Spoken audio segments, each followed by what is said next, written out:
I'm Arnold Weinstein. I teach literature at Brown University. I've been doing it almost forever, going on to 4 decades. I teach literature, I write about literature. I've written some 7 books. What I'm trying to say is that literature has been my life, it's my passion, it'll probably be my death.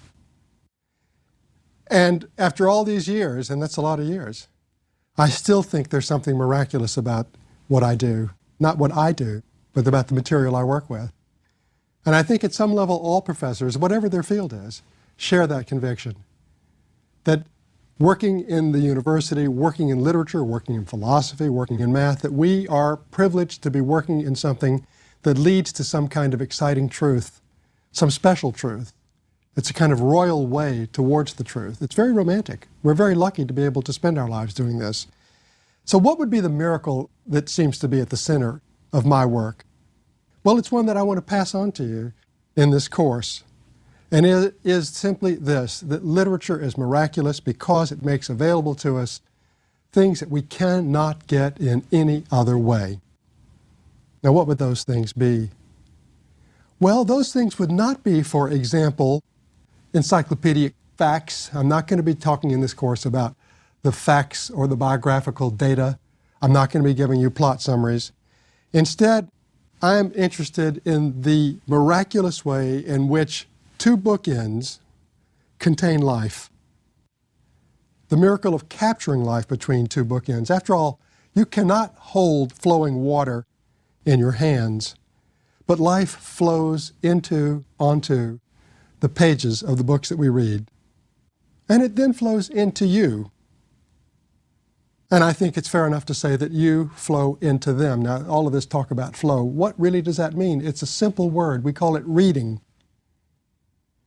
And even in our own culture of instantaneous electronic travel, reading is the greatest voyage on earth. So in this course, we're going to look at some 18 books that span some 250 years, and I will talk to you about them in terms that are sometimes scholarly and sometimes quite personal, because I'm trying to get at what they mean, what they have meant, and of course what they might mean for you. This list is classic, but I think whether you've read these books or not, you're going to be in for some very real surprises. Classic novels, and I also use terms such as meeting the challenge of great literature. What do those terms mean? I mean, they can sound extremely staid, but they're not. They're bristling with energies, with vistas. Let's start with the word literature, hardly a word that shocks or startles anybody. How seriously is literature taken today? Obviously, if you are either listening to or watching this course, you must think that literature has some significance. But I don't think I'll surprise you by saying that in our culture at large, it rarely competes for one's attention in the same way that politics or science or economics does. Now, it won't surprise you either that I don't agree with that. My core belief, and the way I've lived my life, is that reading literature is an absolutely central activity because it's a transformative experience for the reader. It's a voyage, as I've said. Literature is the transcription of human life into language, and that's not as simple or obvious as it sounds. After all, life is not language. We all know that we do things in our lives that are not word-bound, but that the project of literature is to transcribe them into words. And in that light, writers can be thought of as trailblazers and pioneers, or even colonists of sorts, because they conquer worlds, bring them into language, share them with us, make them available to us. Another way of putting that is to invoke the metaphor of an umbilical cord. We know that in utero, all of us are connected to our mothers through an umbilical cord through which nourishment flows. And then when we are born, that cord is cut.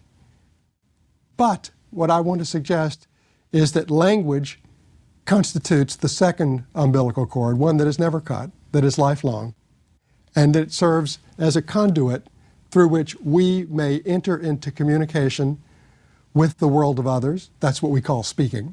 It's what I'm doing right now. If you can understand what I'm saying, this conduit is alive and well, but it's also the case that it's a conduit that allows us to travel into faraway places, faraway times, faraway minds, and to bring them back to us. Now, it's possible to think, as a matter of fact, it seems intuitively right to say, well, life is one thing, it's bristling with reality, and language, well, language is interesting, but it seems to be an abstraction of life, and that literature would somehow be a paler thing than living. And I want to argue the other way around. Oddly enough, it seems to me that literature, in fact, makes life startling, that real experience, often enough, is dulled in the way we think about it, and that literature awakens us to what is passionate, what is real, what is vital and vibrant about it.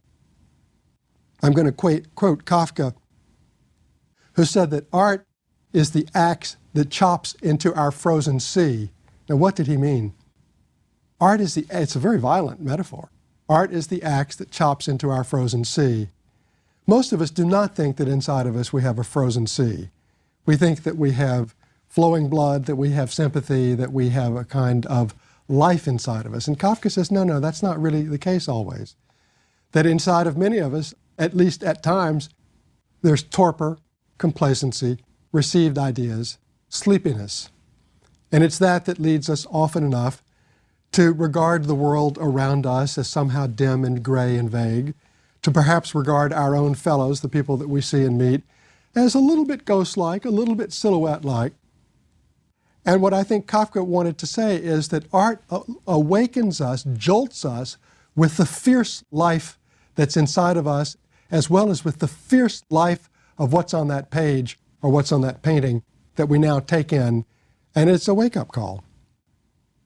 So in this course, we're going to consider that particular paradox, that art or literature makes things surprisingly more, not less real to us. And in that sense, it makes available to us what I would like to call our own estate. Because think about it. In real life, we are locked into our own minds and bodies. We're born that way. Our mindset and our own organs, our own body. We can't change that. Obviously, we can have surgical procedures, and we can read, and we can try to learn about other things, but nonetheless, the equipment that we're born with is the equipment we die with. One of the consequences of that is that the reality of others is frequently guesswork for us. We can't really know what's happening inside of other people. We don't know what their equipment is like. Well, in that regard, literature is a precious bridge to others. It opens a world for us that would otherwise be opaque or unknowable. Think about that. We are free to surf the web. We're free to Google the world. But could you explore your own reaches? How do you get inside yourself? And further, how could anybody else get inside yourself? Could you imagine someone else writing your biography? They could obviously state some of the facts that are known about your life, your height, your weight, date of birth, education, but could they possibly tell your story in the kind of brimming sense that you experience it inside of you? So I want to say that literature is very special in all of these ways. Iago in Shakespeare's Othello says, "I do not wear my heart upon my sleeve," and none of us do. We are in the dark regarding other people. Literature is a marvelous way of getting an illumination of those matters. And as I say, it then sends us towards our own reaches as well. That's something to be said about literature. What about a novel? Because that's what we're going to be reading in this course, novels. Well, one answer is that a novel depicts a life story. And that it seems self-evident. But it's not. Does life have a story? We know that many novels do. They start with the birth of the hero. We watch the hero go through a certain number of experiences, and it may close with the death of the same person. But what about your own life while you're living it? Do you know your story? Could you tell that story? We know that you have a resume, and it states some of the best basic data of your life. But is that a story? What kind of story emerges from that? If you go to your grave and all they have is a resume, will anybody have any inkling of what you lived? And moreover, that procedure of going from birth midway through to the end, is that the way the mind goes? Every time you reflect backwards through memory, your mind is not going forward, it's going backwards. Every time we fantasize, the mind is going in some sort of conditional direction. And in fact, Freud was one of the people who theorized this, that in fact, most of us, our minds get stuck in certain ways. That's what we call either traumas or problems, neuroses, where certain kinds of things are in our psyche, and we don't simply just go forward. We keep getting returned to these matters. Literature shows us something about the many directions in which the inner life moves, and they're hardly just straightforward. Some would argue that the shape of a life can't even be known or seen until it's over. Well, of course, that's not going to help us much. That's another reason why reading books helps us to see the shape of lives as they're contained in the books. The passing of time is something that our eyes are not equipped to see. All we can really see is a kind of snapshot picture of the world. I cannot see the working of time. And that, I think, points once again to the miracle. It points to the miracle of what a literary text is. Between two covers, a whole life flows. The passages of a life, the forming, the deforming of a person. We can't manage that on our own. We can't see time. We can't see the emerging form of our own life. Therefore, when we read a novel and we read something about the fuller shape of somebody's life, we have a sense of a plenary view. And we also have a sense when we read a novel of a person engaged in the world, of the interplay between your thoughts and feelings on the one hand, which nobody else can see or know, and what you say, and the world around you, the people you speak to, the environment that you inhabit, the incidents and accidents that happen to you. Art, that's when I said plenary, that's what I mean. Art gives you this environmental picture of your own affairs.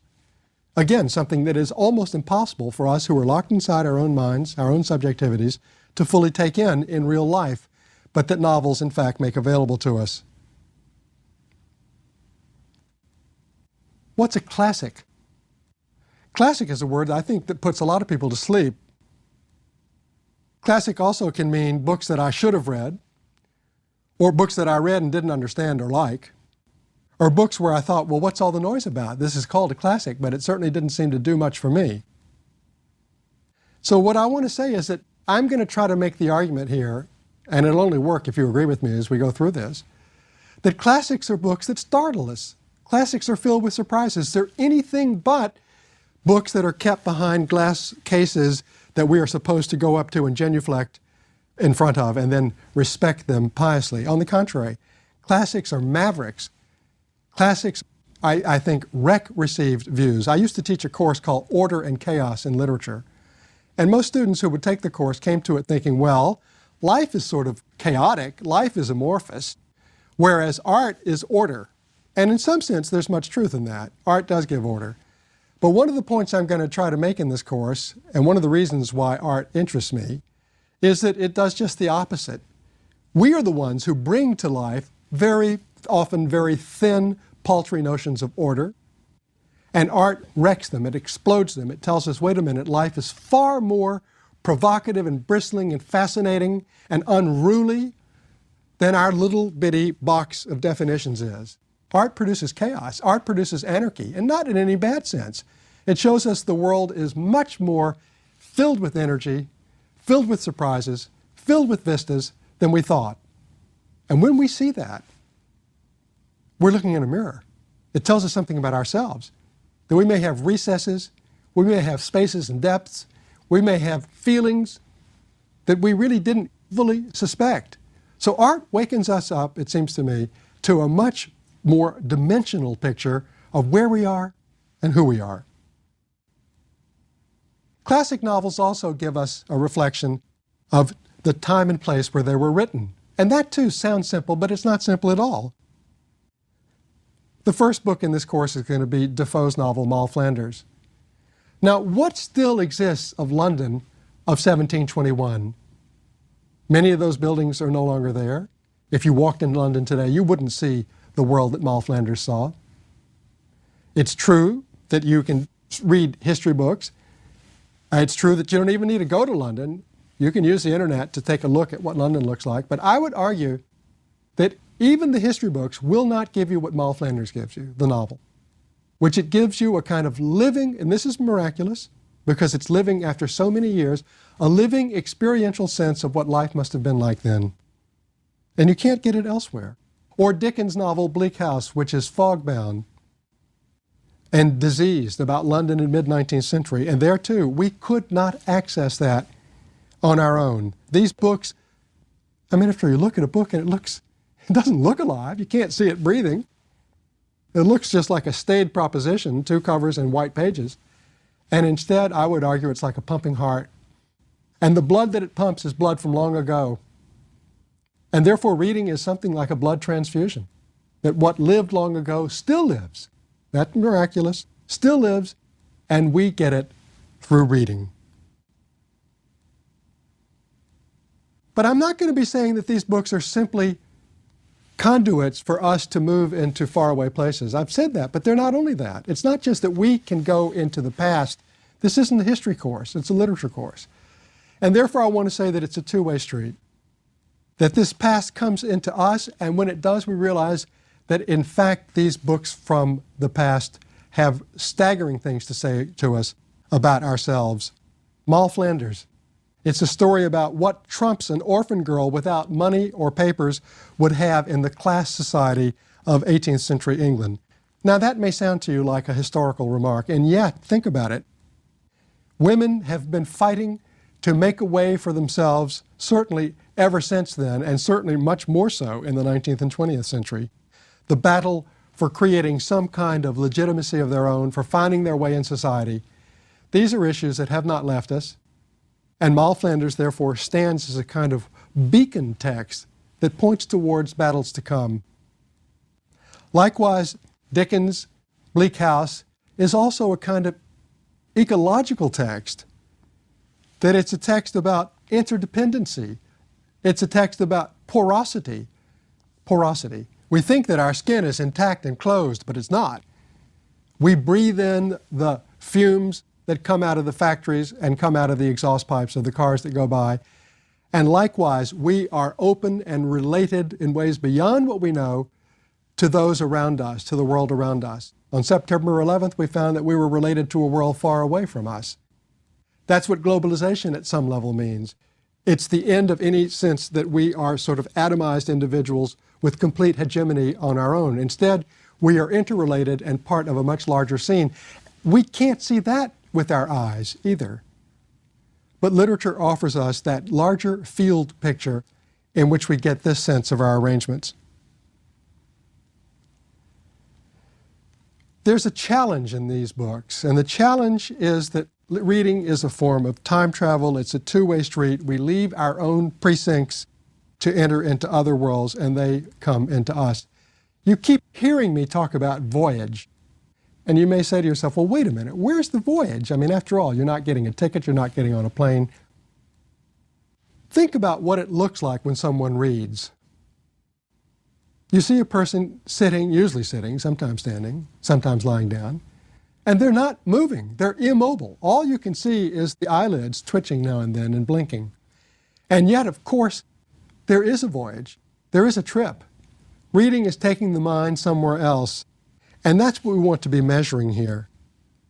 Tolstoy is going to bring the Napoleonic campaign in Russia to you.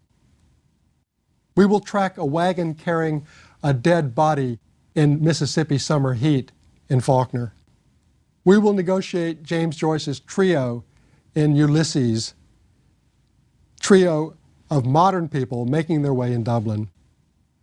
Joyce recasts the adventures of Odysseus in a modern story, and I'd like to say, you're going to be Odysseus. These books are going to be your travels, your adventures, your experiences as you go through and negotiate the worlds of these texts. Reading books is akin to visiting the storehouse of culture itself. And I have put it altogether too politely. Let me put it now a little more impishly. We should approach art like a thief like a pillager, like something we want to break into and steal from it all the goodies that we can find. Let me put it still more brutally.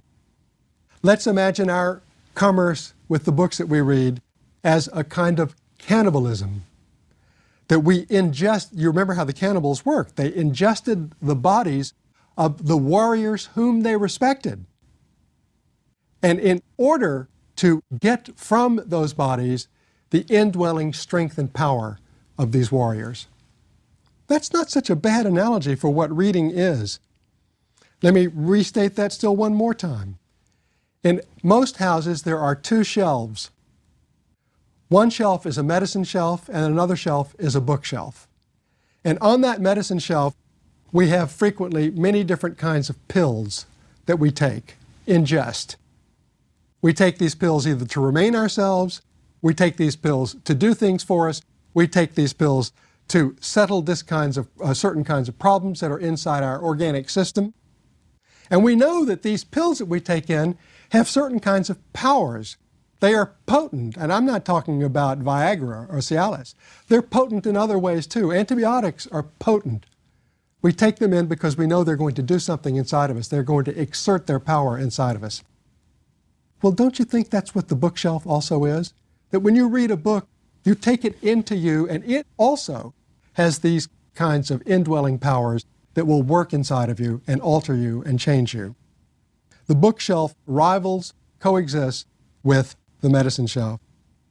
So why do we read in this course these particular books? And I want to suggest that we're going to cover three basic periods. Cover probably is the wrong word. We're going to dip into, and I have tried to select these books partly because I think they're the most important books in the tradition, but partly because they're my favorites. And I'm hoping that they're going to become yours. We start with three texts from the 18th century, which is really mostly thought of as the time when the novel form starts to really get born. I say starts to get born because it gets changed all the time. But I also want us to begin in the 18th century because many of us think that the early novel would be the novel of Dickens or the novel of Mark Twain or the novel of Dostoevsky. But in fact, you can go back at least a century before that. So we're going to look at three masterpieces from the 18th century. Defoe's Moll Flanders, about which I've already spoken, but also Sterne's Tristram Shandy, which is the most mischievous novel of the course, and then Laclos' novel, The Liaisons Dangereuses. And the reason I've chosen these books is that they're totally different from each other, and they're different probably from anything you've ever read. They show us how variously the life story might be told.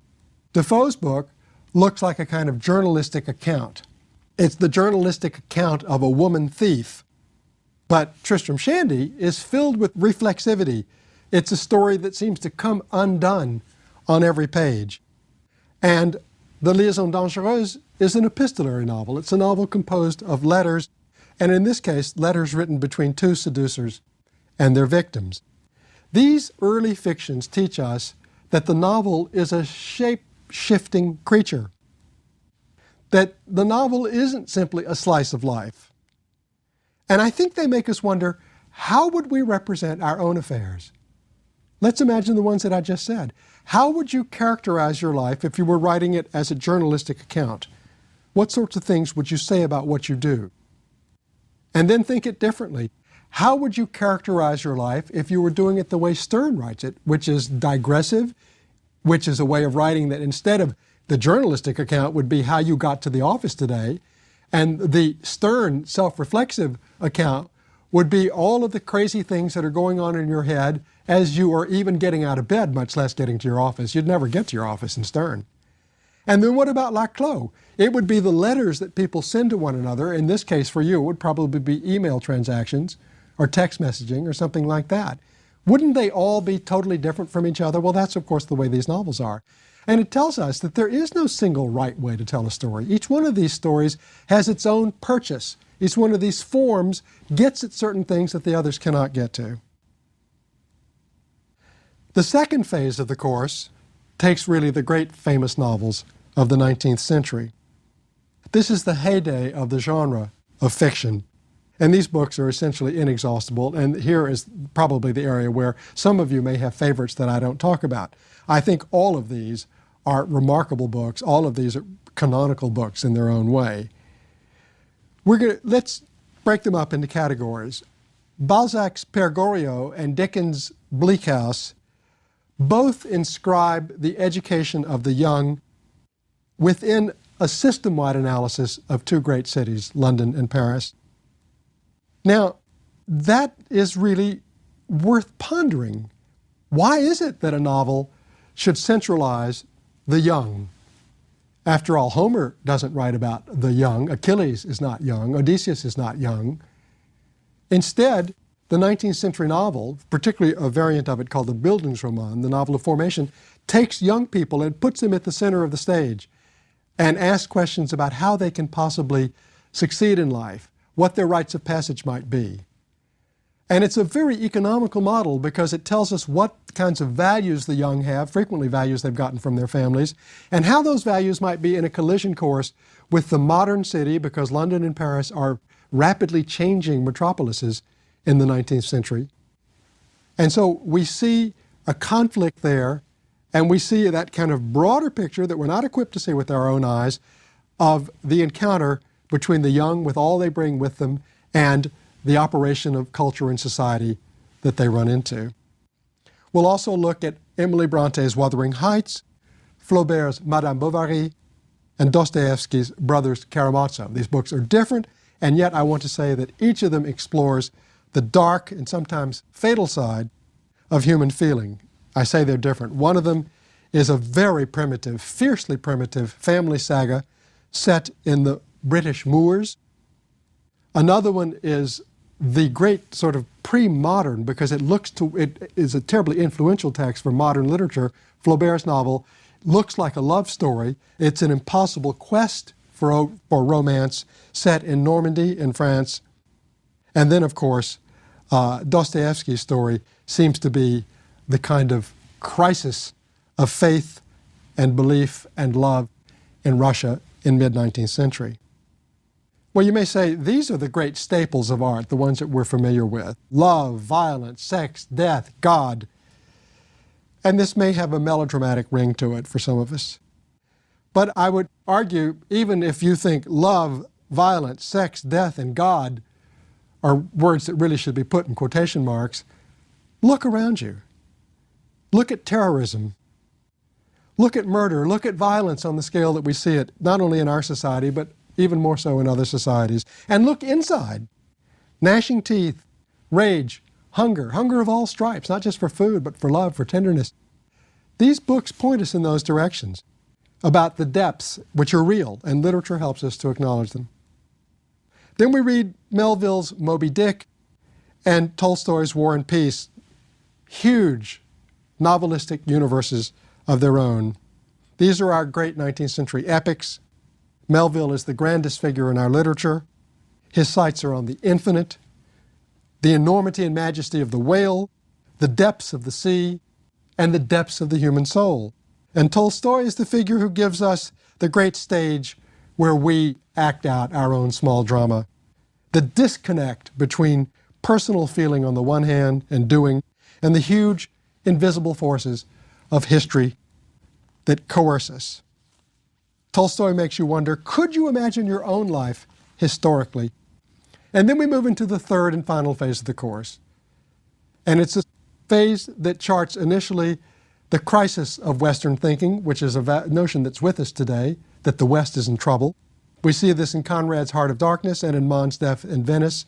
Both of these are in-game stories about the collapse of Western values, about the crisis of Western values.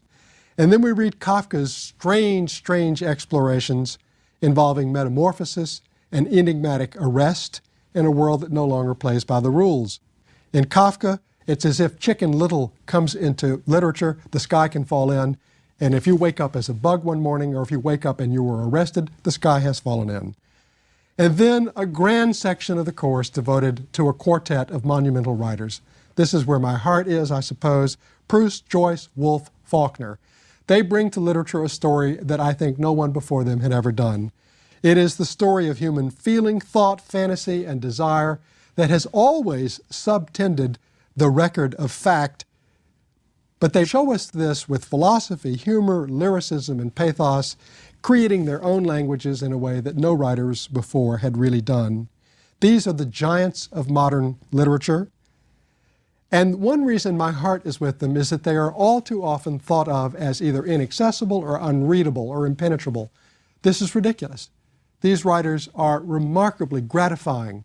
And what may seem strange in these writers, I'm going to be arguing, is really what is strange in ourselves, and that just out of laziness, out of complacency, out of the torpor of normative thinking, we have not really recognized in ourselves. They point to our depths. So that I'm going to be arguing that these are gratifying readers, that these are readers that enable us a new sighting on our own arrangements. We finished the course with Garcia Marquez's 100 Years of Solitude, the masterpiece of magic realism. And this is the text that is a bold bid for a new kind of freedom. What might life look like if you could overcome the laws that seem to govern the text that we've been reading? The laws of logic and gravity and death. Magic realism suggests that maybe there would be an alternative. And so in this course, we will once again be making a voyage from London in 1721 to Macondo in 1967 via these great fictions. So buckle up. You are Odysseus. You are entering strange, fascinating worlds. Odysseus is making his way to Ithaca, going home. But you are not simply going home. Instead, you are going to be bringing these books with their staggering lives, fates, adventures, and words home to you, home inside of you. We call that reading. Thank you.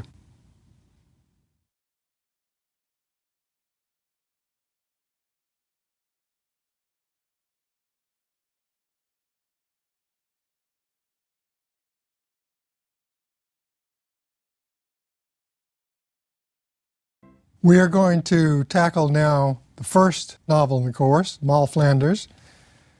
It's seemingly straightforward. It looks easy to read. It appears to be a slice of life narrative. But in fact, you'll see it's filled with masks, disguise, lying, scheming. And at a key moment, Moll herself gets permission to visit a captured thief in Newgate Prison, a man whom in fact she has loved passionately, even though each one lied to the other about who they were. And she says to him, "Do you not know me?" And I want to introduce this lecture with that quotation. Do you not know me? It's a resonant question. Am I recognizable? Do I know myself? Do others know me? Or I could say you. Do you know yourself? These are going to be the existential issues at the core of both this early 18th century novel and the lecture that I'm going to give on it. Daniel Defoe has often been regarded as the father of English fiction, even though it's not a term you'd hear as much today. But he also inherits a tradition that existed before he wrote called the picaresque. And he's also, I think, in a great tradition of journalist writers. It goes all the way up to Tom Wolfe. Let me say a word about some of these terms. The picaresque is a form that goes back to Spanish fiction, comes from the Spanish word pícaro, which meant a rogue or a scoundrel. And these were novels that recounted the adventures and usually misadventures of pícaros, lowlifes, rogues, scoundrels, swindlers, con men. The most famous picaresque novels we have are The Lazarillo de Tormes from the mid-16th century and The Swindler from the early 17th century.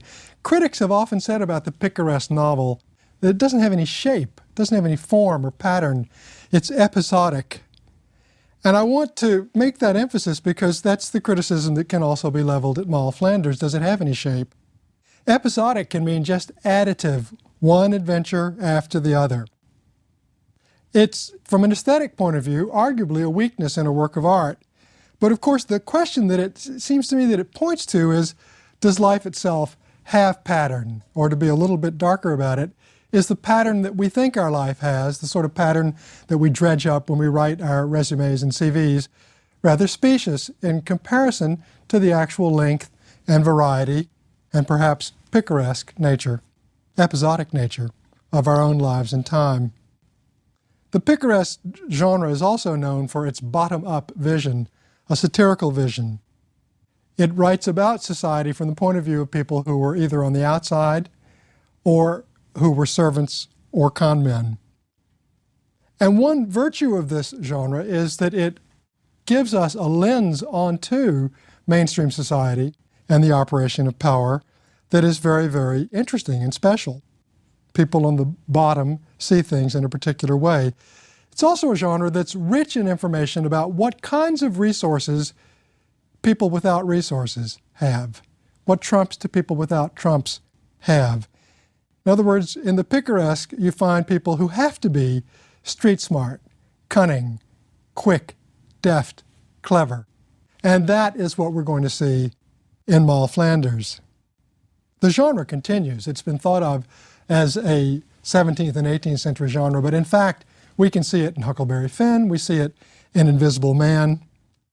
So this is something that Defoe inherits. One senses that it's virtually natural to him. But I called him a journalist because, in fact, he wrote prodigiously, published prodigiously, on virtually all the issues of his age. Religious controversy, of which there was a great deal, but he wrote on subjects such as dueling, bankruptcy laws, insurance, care for the elderly, conditions for the mentally ill. He seems to have had a kind of inexhaustible energy or voracious curiosity. He's like a living Wikipedia, a living reference book. For the contemporary audience, not as clear that this is the case for readers today, his signature seems to be his plain style and his prosaic view of life, prosaic as opposed to poetic. And that plain style for them would have meant a style that was talking, unadorned, straightforward. In other words, it doesn't look literary, it doesn't look stilted, it's not Latinate, doesn't have a lot of metaphors in it.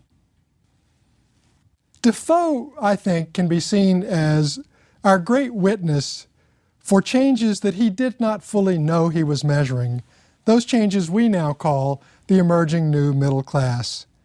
He celebrates in all of his novels enterprise, mercantilism, and hard work. As I said, he cannot have known the extent to which he was a barometric figure in which one could get a reading of the age and, I think, of what was to come in his own work. How he incarnates, again, I think without knowing it, a new set of values and beliefs. His view on industriousness and on making money has been linked, I think quite persuasively, to a thesis that's well known about Protestantism and the work ethic, which means that the focus in Defoe's books is on the individual, a feature again of Protestantism, but it's also a focus on this life. Doesn't have its sights so much on religious salvation or transcendence, and Defoe himself is fascinated by ingenuity, cunning, can-doism. One of the questions raised by his work, and I do not think it was raised for him, I think he didn't even worry about it, but we do when we try to interpret his work, is a very basic one. Is there a conflict between fattening your purse and saving your soul? As I say, this question remains with us today. I think it's just as unanswerable today. But it means that when we read Defoe, it's often difficult to know when the man is being ironic or not. Defoe is also a wonderfully commonsensical writer. And I'll refer to the book that all of you either know or have read, which is Robinson Crusoe, based on the real-life story of a man, Alexander Selkirk, who was abandoned on a desert island. Now, just think about it for a minute. To write the story of a man abandoned on a desert island could have been a kind of nightmarish existential story of angst, of solipsis, of solitude, of a nervous breakdown. But in Defoe's hands, instead it becomes a story of homo economicus, of organizing the island, of laying out your time, of getting busy, of colonizing your world to some extent, of figuring out how to turn a profit. Defoe has a kind of self-help, how-to mentality. All of this I present as a kind of introduction for talking about Moll Flanders, which brings one more fascinating new element to the mix, which is that it has a female protagonist. Moll Flanders goes from the country to London. The story of innocent country people coming to London is a story that interested the reading public, the English reading public in the 18th century, because London itself was being transformed dramatically. Its population doubled between 1700 and 1750. It was becoming known as a thriving business capital. There is a marvelous sequence of prints in the mid-18th century by Hogarth called The Harlot's Progress, which has a lot of parallels with Moll Flanders. And Hogarth, the painter in mid-century, takes a rather dim critical view of country people coming to London and therefore being corrupted in the process. Harlots do not end up well in Hogarth. But we're going to see that Defoe's story of the country girl who comes to London, this so-called innocent girl who comes to London and receives her education, is far more open-ended. It's more ambiguous. It's harder to interpret. People have said that Moll is based on the real-life adventures of women criminals. Defoe, with his curiosity, went into prisons and interviewed criminals, men, but women too, and people have tried to trace who, in fact, was the actual sort of original. In his preface, Defoe claims that this is a moral story that he's telling. It's a story about remorse. Now, you should realize that the prefaces in most 18th century novels are to be taken with a grain of salt. That the novel itself is not a recognized genre with much dignity in the 18th century, so that every author had to outfit his novel with a kind of well-meaning, earnest moral preface about how this is really moral instruction. Well, he needed it for this book because Moll, who does not have, she's an orphan, she doesn't have papers, she doesn't have money. How can she possibly succeed in the London of her moment? At one point, she's laughed at for saying she wants to be a gentlewoman, and she's laughed at because how could she possibly become a gentlewoman in any caste sense of the term? But her answer is she didn't mean gentlewoman in that sense. She meant instead to have a measure of independence, to not to live in service. And what would her tools be for independence, for achieving that independence? And the only tools that seem to be available to her are her beauty, her body, her wit, her cunning. And so she goes through really two sets of endeavors. One, when she's younger, is trying to make a wealthy marriage, usually by appearing to be a woman with means, although not quite lying outright or directly. And once this phase gradually wears out, and it doesn't wear out fully, she's continuing to look for men right on through the book, she becomes a thief. Being a thief, by the way, is not easy work. It requires a lithe intelligence, wit. It requires open eyes and nimble fingers, seeing what's happening around you so that you can take advantage of it. This is all part of the can-doism. A successful thief would be a figure whom we might, in fact, judge harshly morally. But if we're interested in ingenuity, then, of course, a thief is going to look like a rather different kind of figure. A person who makes ends meet, a person who survives and does a bit more than surviving without really resources. Now, Moll's thefts, and in fact, for that matter, her efforts to get married, have a kind of obvious material stamp. It's as if the good life were determined by money in the person of a wealthy husband, or by money in the existence of the things that you could steal that are worth money, such as silver, or lace, or linen. These are the things that lard this book. Defoe is constantly recounting what Moll takes, what her sights are on. People have said these are the things that are measurable.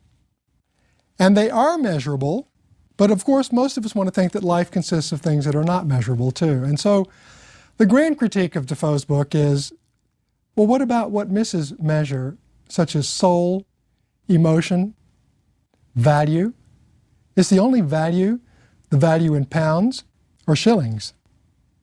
Moll has been thought of as a person who mouths moral values, moral principles, but in fact always has her eye out exclusively for the material things within her reach that she might steal. We have to remember that this is a kind of empiricist age. It's the age that's influenced by the logic of John Locke, by a new, again, this can also be linked to the rise of the middle class. Moll, therefore, has been construed as a kind of soulless figure, focused only on the here and now. And Defoe has been criticized as a person who is really not credible when he talks about anything else.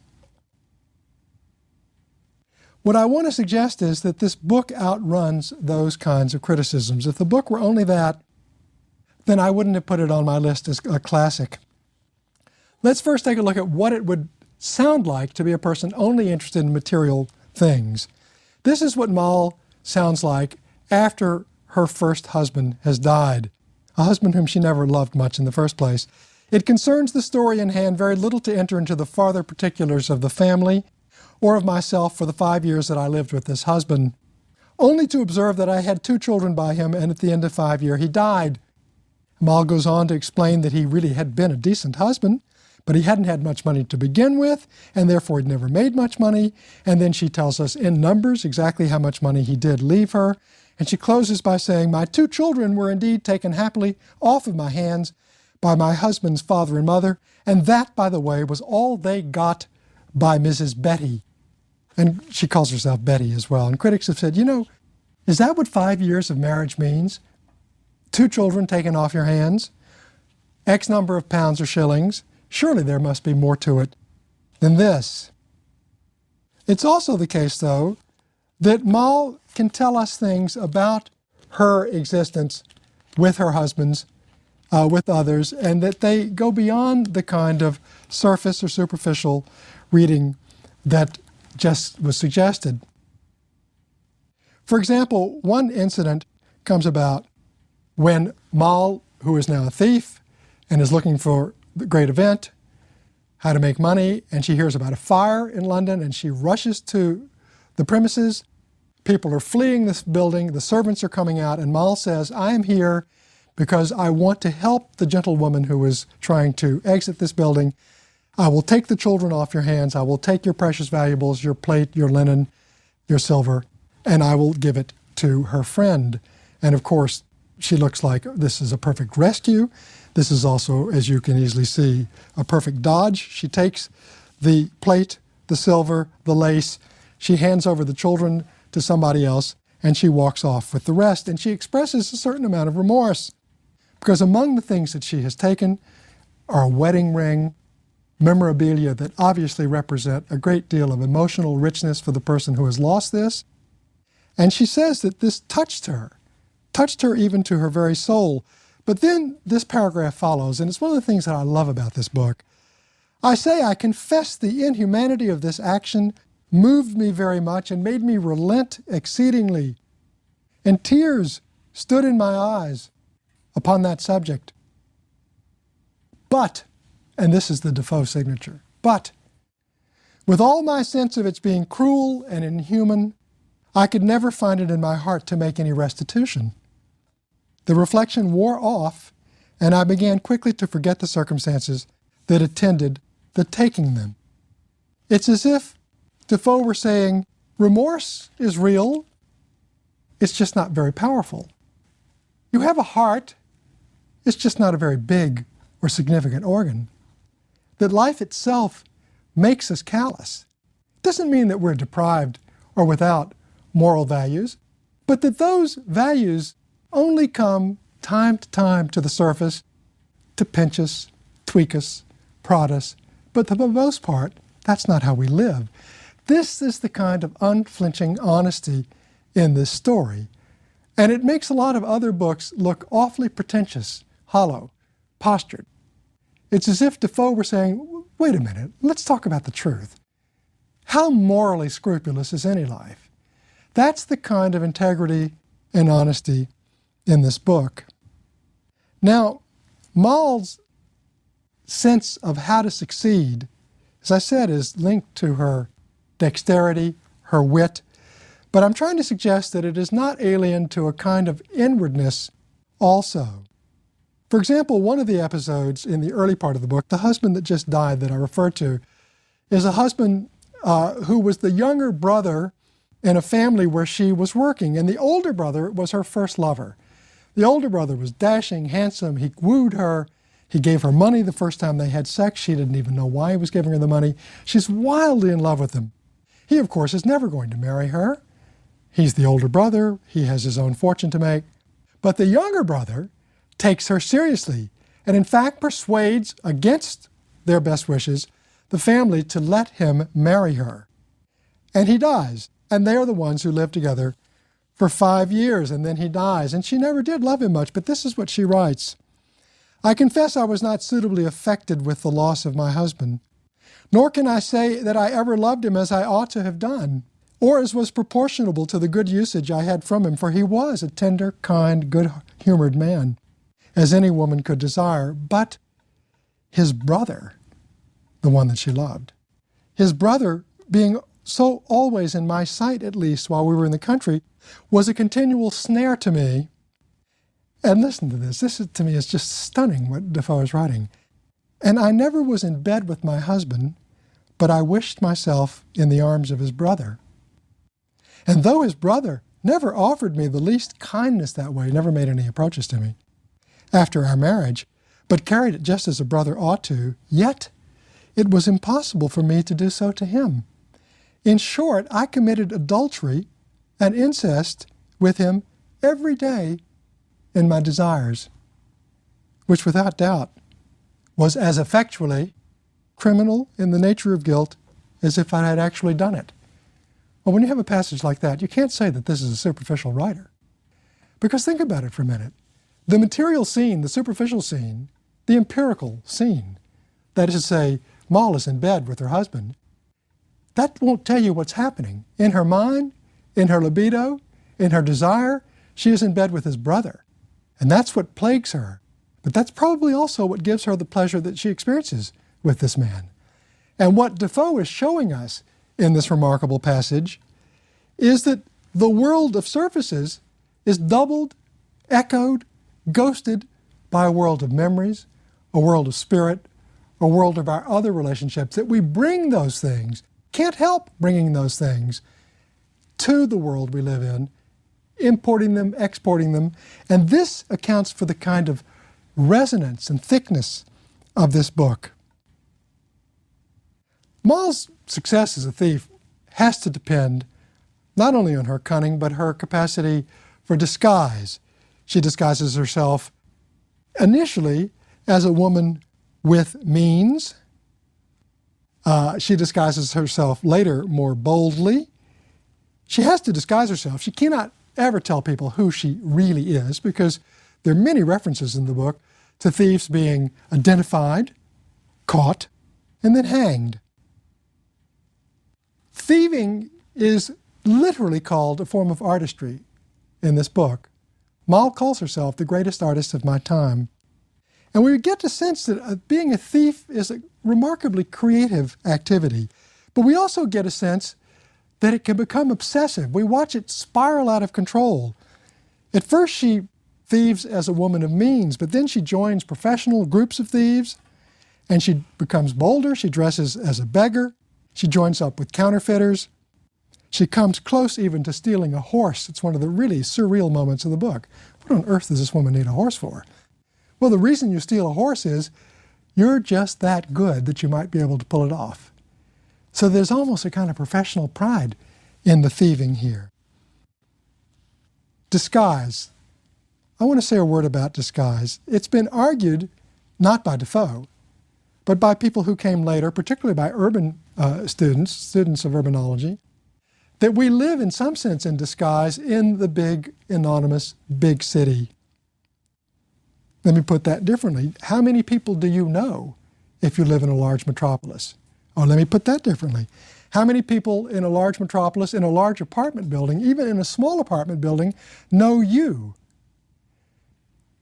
Georg Simmel, the German sociologist who wrote about these things at the beginning of the 20th century, claimed that in fact the conditions of modern urban life are such that we quantify and reify our relationships with others, but they're also such that we have almost exclusively secondary relationships with the people that we deal with.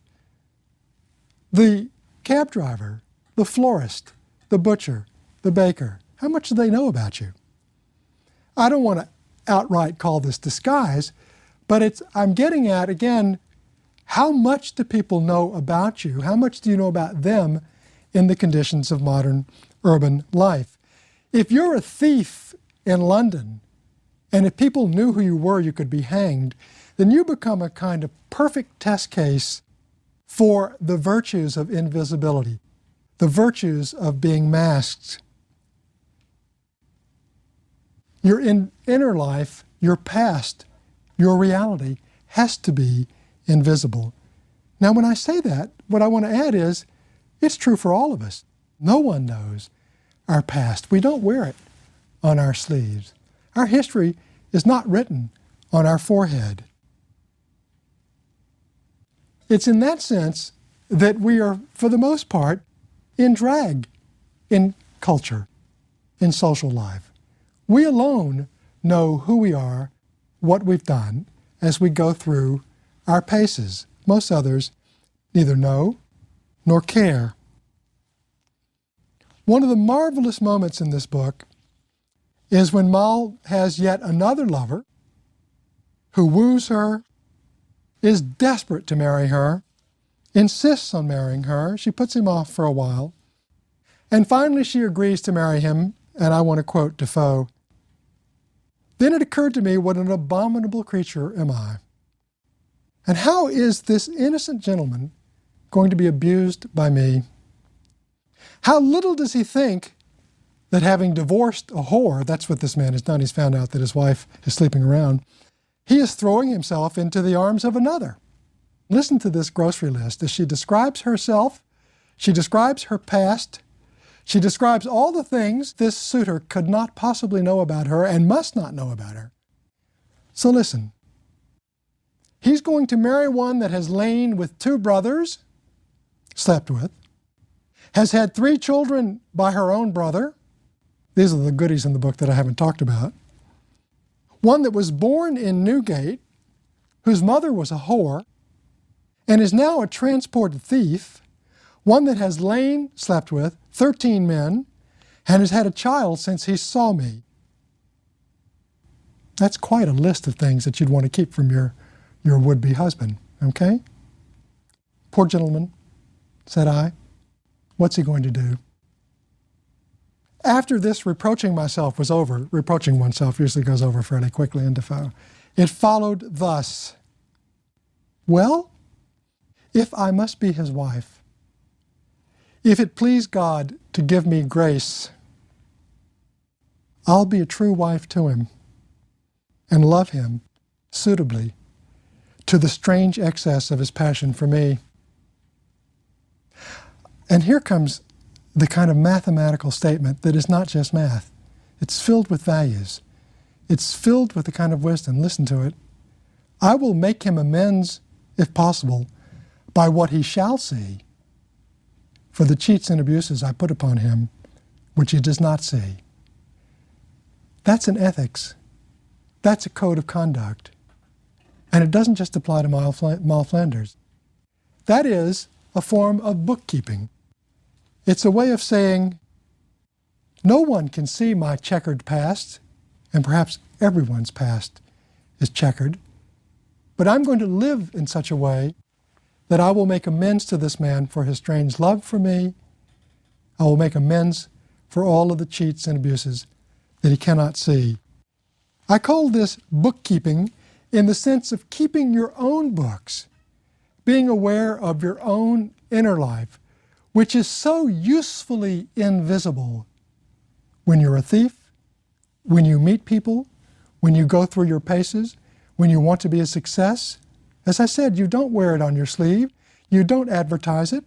Most of us tell other people things about our past that we edit, select, and frequently alter. The ugly stuff doesn't come out. What this book is doing is creating a kind of dialectic, a kind of balance between what is hidden, what is internal, what is never public, and putting it in relationship to our acts, our deeds, and the things that we actually speak and say to others. There is a kind of wisdom here, and it seems to me it's what obliges us to say that, well, disguise is part of this book, because we think of disguise as fake, inauthentic. Disguise is part of this book, but in fact, this is also a book that is stunningly honest, taking the measure of who we are over time. And the pendant to disguise in this book is confession. The book refers to many people confessing, and not just in church. Defoe writes about people in jail who have nightmares and who speak about the crimes they've committed. Moll herself is a person who is intensely social. Disguised though she may be, she needs other people. She needs people to share her experiences with, to be able to speak to, and she becomes blue, she becomes depressed. He even writes about it in physical terms. She'll use terms like hemorrhaging inwardly when she is condemned to be alone for too long a period of time. At a key moment in this passage, when she is finally, it has to happen, busted, taken to Newgate prison, the minister comes in and he speaks to her and he opens her up. This honest, friendly way of treating me unlocked all the sluices of my passions. He broke into my very soul by it, and I unraveled all the wickedness of my life to him. In a word, I gave him an abridgment of this whole history. In other words, narrative, story. She tells him her story.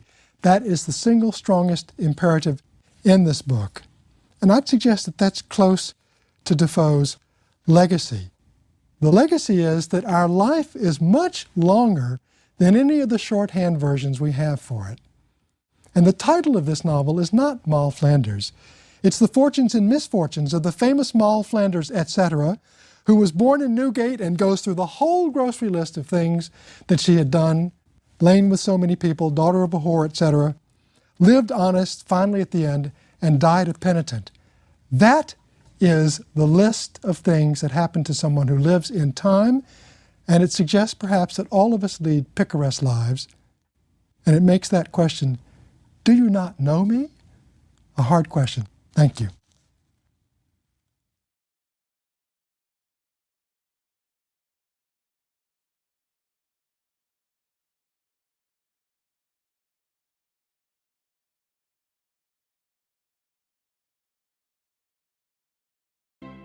For Lecture 3, which is one less than 4, one more than 2, I'll talk about Tristram Shandy. Talk, I say. But really, I'm going to hold forth, perhaps sermonize, as if you were in church. Now, who goes to church among you? I wonder. Wonder itself is a much finer quality than sermon. Well, where are we? Lecture 3, not 4, not 2, on Tristram Shandy. That was a poor effort to show you what a digression is. It's the enemy of any kind of clear utterance. It works through association. It wrecks bottom line thinking. Sterne is the master of it. God knows you've all been exposed to people where you think, get to the point. Finish what you're saying. This book never gets to the point, never finishes what it's saying, and that's part of its charm, it seems to me. It is the oddest narrative in English literature. And it makes us realize, and this is why I chose it to follow Moll Flanders, which is such a straightforward book, it makes us realize how free, playful, impudent, and inventive a novel might be, that there is no fixed form for telling a story. And once you've seen that, then you begin to think, well, maybe the rules that govern the way we write are also rules that are not written in stone that govern the way we think. Maybe we could think in a freer, more liberated, emancipated way. Sterne's book, it seems to me, is one of the tonic texts we have for learning to at least imagine those possibilities. And so we follow the straightforward Defoe with the capricious Sterne, a book that seems to enjoy going inside out, to stick its tongue out at its own conventions, in order to see just how capacious and rich the novel form is, how much it can encompass. It's not something you first see if you look at this big, thick book, which was written over a period of years, published in installments, because it has tons of learned references in it. Latin, Greek, Dutch, Biblical, French. And they're not just footnoted. Often they're cited at length in the foreign languages. The modern reader, who usually has not these languages, looks at this and sees a world of ruins. And I think that's how Sterne saw it. A world of ancient authority, which no longer resonated even then, and certainly does not resonate today. And in that light, this book can be really surprisingly modern. It reminds us of a classical modern text like T.S. Eliot's poem The Wasteland or Joyce's Ulysses. Now, the 18th century had a great reverence for what was called the learned tradition, and Sterne has some of it, but Sterne also wants to mock it. Now, how would you mock the learned tradition? I shall quote a passage, and you'll see if you think he's mocking it. Gastropheres, for example, continued Kiss Arceus. Now, you've got to think this is English pronunciation. Kiss Arceus is a Latin version for Kiss Asius. Baptizes a child of John Stradling's in Gamini Gatris, etc., instead of in nomine Patris. Is this a baptism? No, say the ablest canonists, inasmuch as the radix of each word is hereby torn up, and the sense and meaning of them removed and changed quite to another object. For Gomine does not signify a name, nor Gatris a father. What do they signify, said my Uncle Toby. Nothing at all, quote Yorick. Ergo, such a baptism is null, said Kiss Arceus. Well, this is the kind of fun and games that this text enjoys. And you can see that at some point, wordplay becomes a little bit more threatening, a little bit more hostile to established values, because it's baptism itself that's being mocked, turned into a game, played with in this passage. Sterne is obsessed with rules. The only thing he's more obsessed with is breaking them. Of course, you can't break the rules if you don't know that the rules are there. He loves making fun of people who themselves are stuck in the rules. One of the great actors, great Shakespearean actors of his day, was Garrick, whom Sterne worshipped, and Sterne enjoys pointing to the various theater critics who sit in the theater to watch Garrick playing Hamlet, and all they can, it's as if they had a stopwatch on their wrist, and all they can measure is whether Garrick is going to do it exactly by the rules of grammar and histrionics that have been passed on in the books. And he figures they miss everything. They miss all of the fun and vitality of the text. And of course, when Sterne talks about Garrick, he's talking about himself, that the critics are going to probably nail him as well for not following the rules or for turning the rules upside down. Well, if the old rules don't bind, I hope you can hear how much of an echo there should be in that phrase. If the old rules don't bind. I mean, that's the modern condition. That's the modern world. Nietzsche was to say God is dead centuries later, or a century and a half later. But when the old rules are just a kind of cemetery of ruins, then we have to figure out what is authority? What are the new rules? How do we write, but also how do we live? How do we behave? Sterne offers us an extraordinarily modern answer, which is conscience. Conscience, he calls the knowledge which the mind has within herself. At which point we realize that conscience is really the sibling to consciousness, the modern term, that it's the realm of subjectivity, not rules, that we live in. Except that Sterne is also aware that conscience and consciousness, even if it is our so-called modern God, that's his turn, is not reliable. I quote Sterne, "This domestic God was either talking or pursuing or was in a journey, or peradventure he slept and could not be awoke." In other words, how much can you depend just on subjectivity for learning how to behave? And it seems to me that Tristram Shandy is a book that tries to create an answer to this double dilemma. On the one hand, tons of rules out there, tons of authorities, dead languages, dead examples, dead precepts that live perhaps in libraries and in churches, but aren't living anymore. And on the other hand, conscience, consciousness. But are they reliable? how do you somehow walk the tightrope between these forces? And so Tristram Shandy is the book he wrote. To break the rules while mocking them, to celebrate individual consciousness and subjectivity. The greatest critic of the 18th century, Dr. Johnson, did not think much of Tristram Shandy. He famously said, "Anything that is odd won't last long." I hope that my lecture is at least some proof that he was wrong, that it has lasted, but it is certainly odd. If you pick up this book and thumb through it, you're going to see pages that are black, pages that are speckled, pages that have little scribbles on them that look like a Rorschach test. This is not the way we think novels are supposed to be written. It was a successful book then. So Johnson was fighting a kind of rearguard activity to say, well, they like it now, but they won't like it long. I tried to suggest to you in my opening remarks about lecture 2, but less than 4, more than 3, etc. I got that one wrong. 3 between 2 and 4. And then to move from one verb to another verb. But it's also the case that when we really seriously describe anything, we can get stuck. This book putatively describes the life of Tristram Shandy. But think about describing your own life. How could you possibly even get past the first day if you were thorough about it?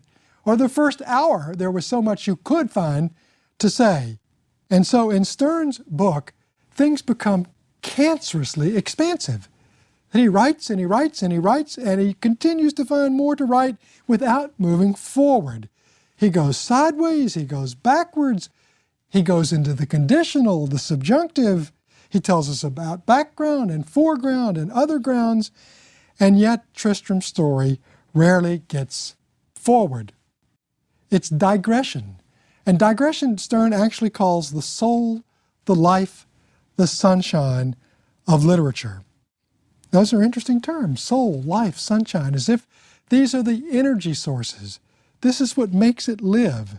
So if digression is not giving us a story that moves forward, well, what is it giving us? And why is Sterne doing it?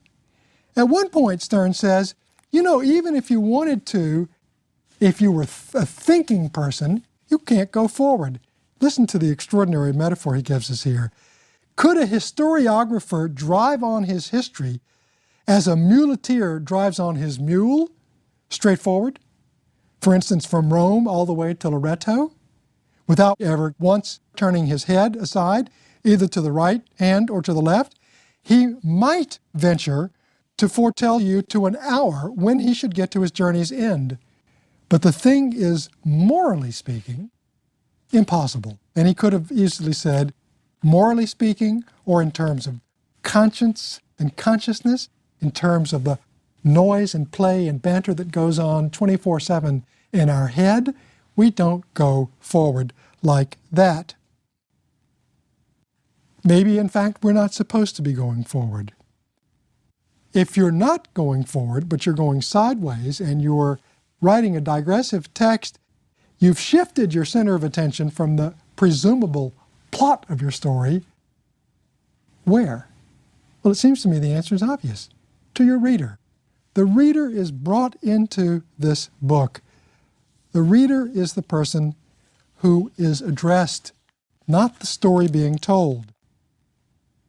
I'll give you Sterne's way of writing a digressive paragraph.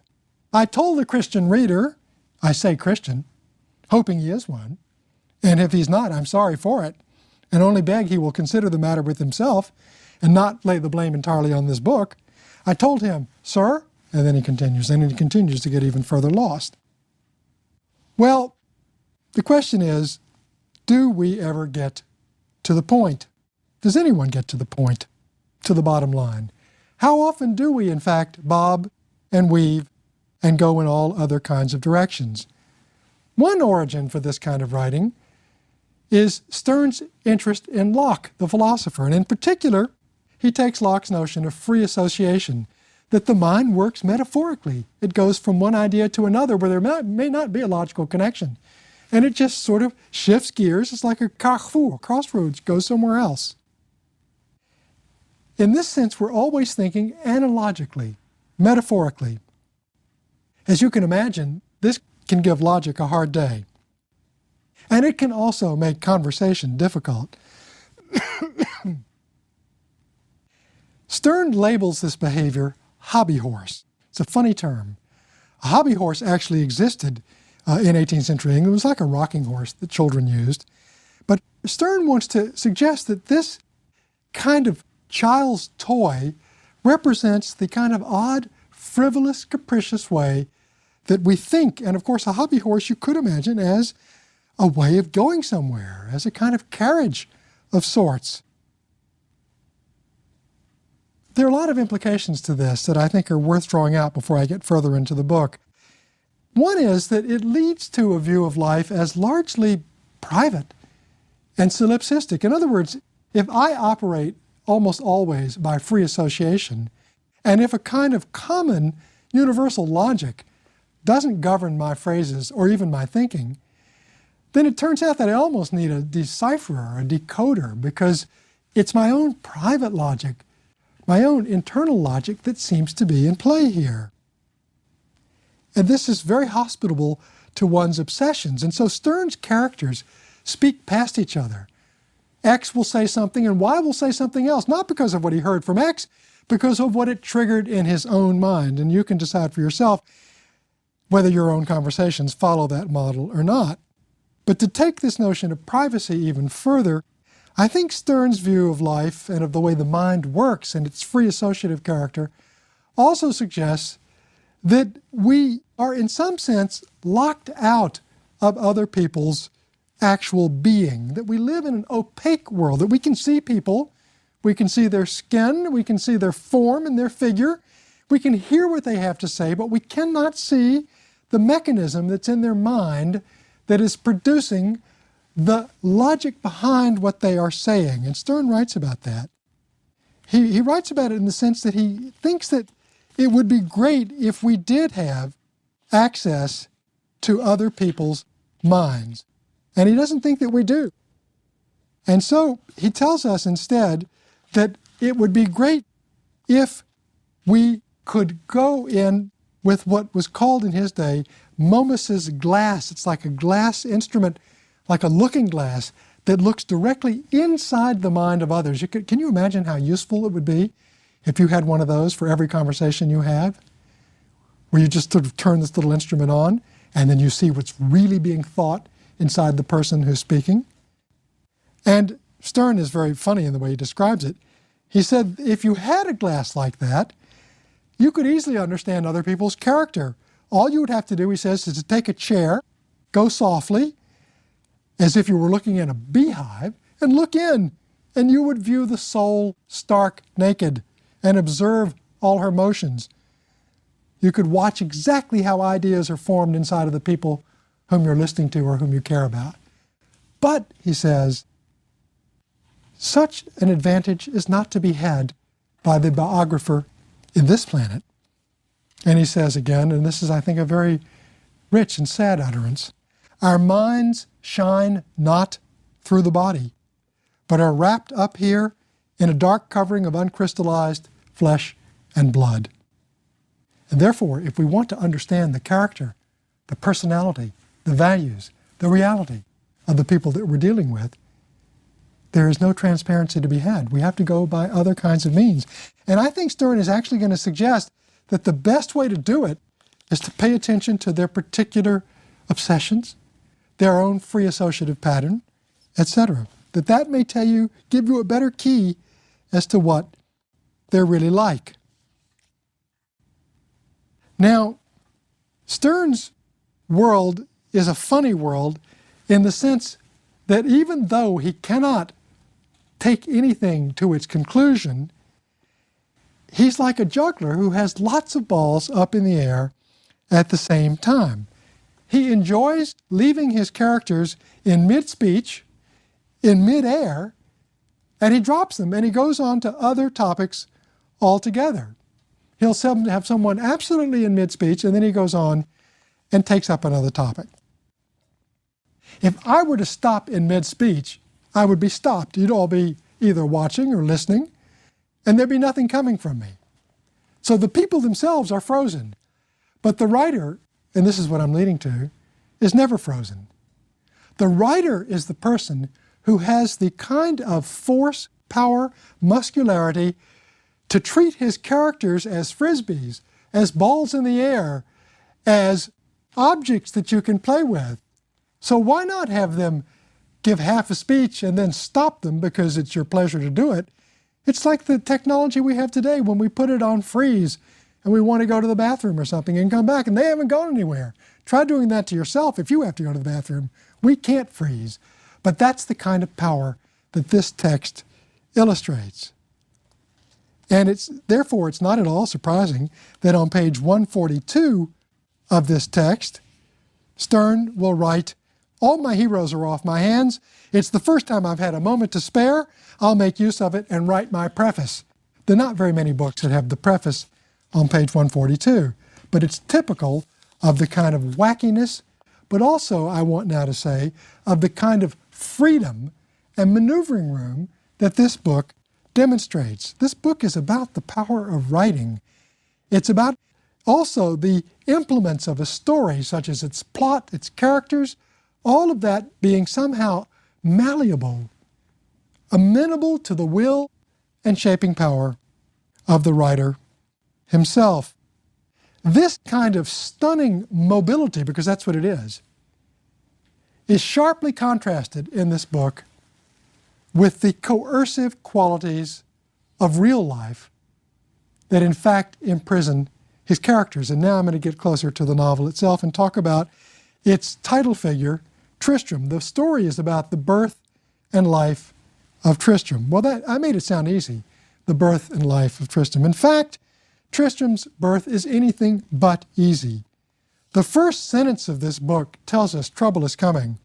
"I wish either my father or my mother, or indeed both of them, as they were in duty both bound to it, had minded what they were about when they begot me." What is he getting at? Well, it turns out that the Sterne family, mother and father, have a particular weekly habit. Once a week, they wind up their clock, and once a week, they go through their conjugal duties. Now, this can get you in trouble if you confuse these two operations.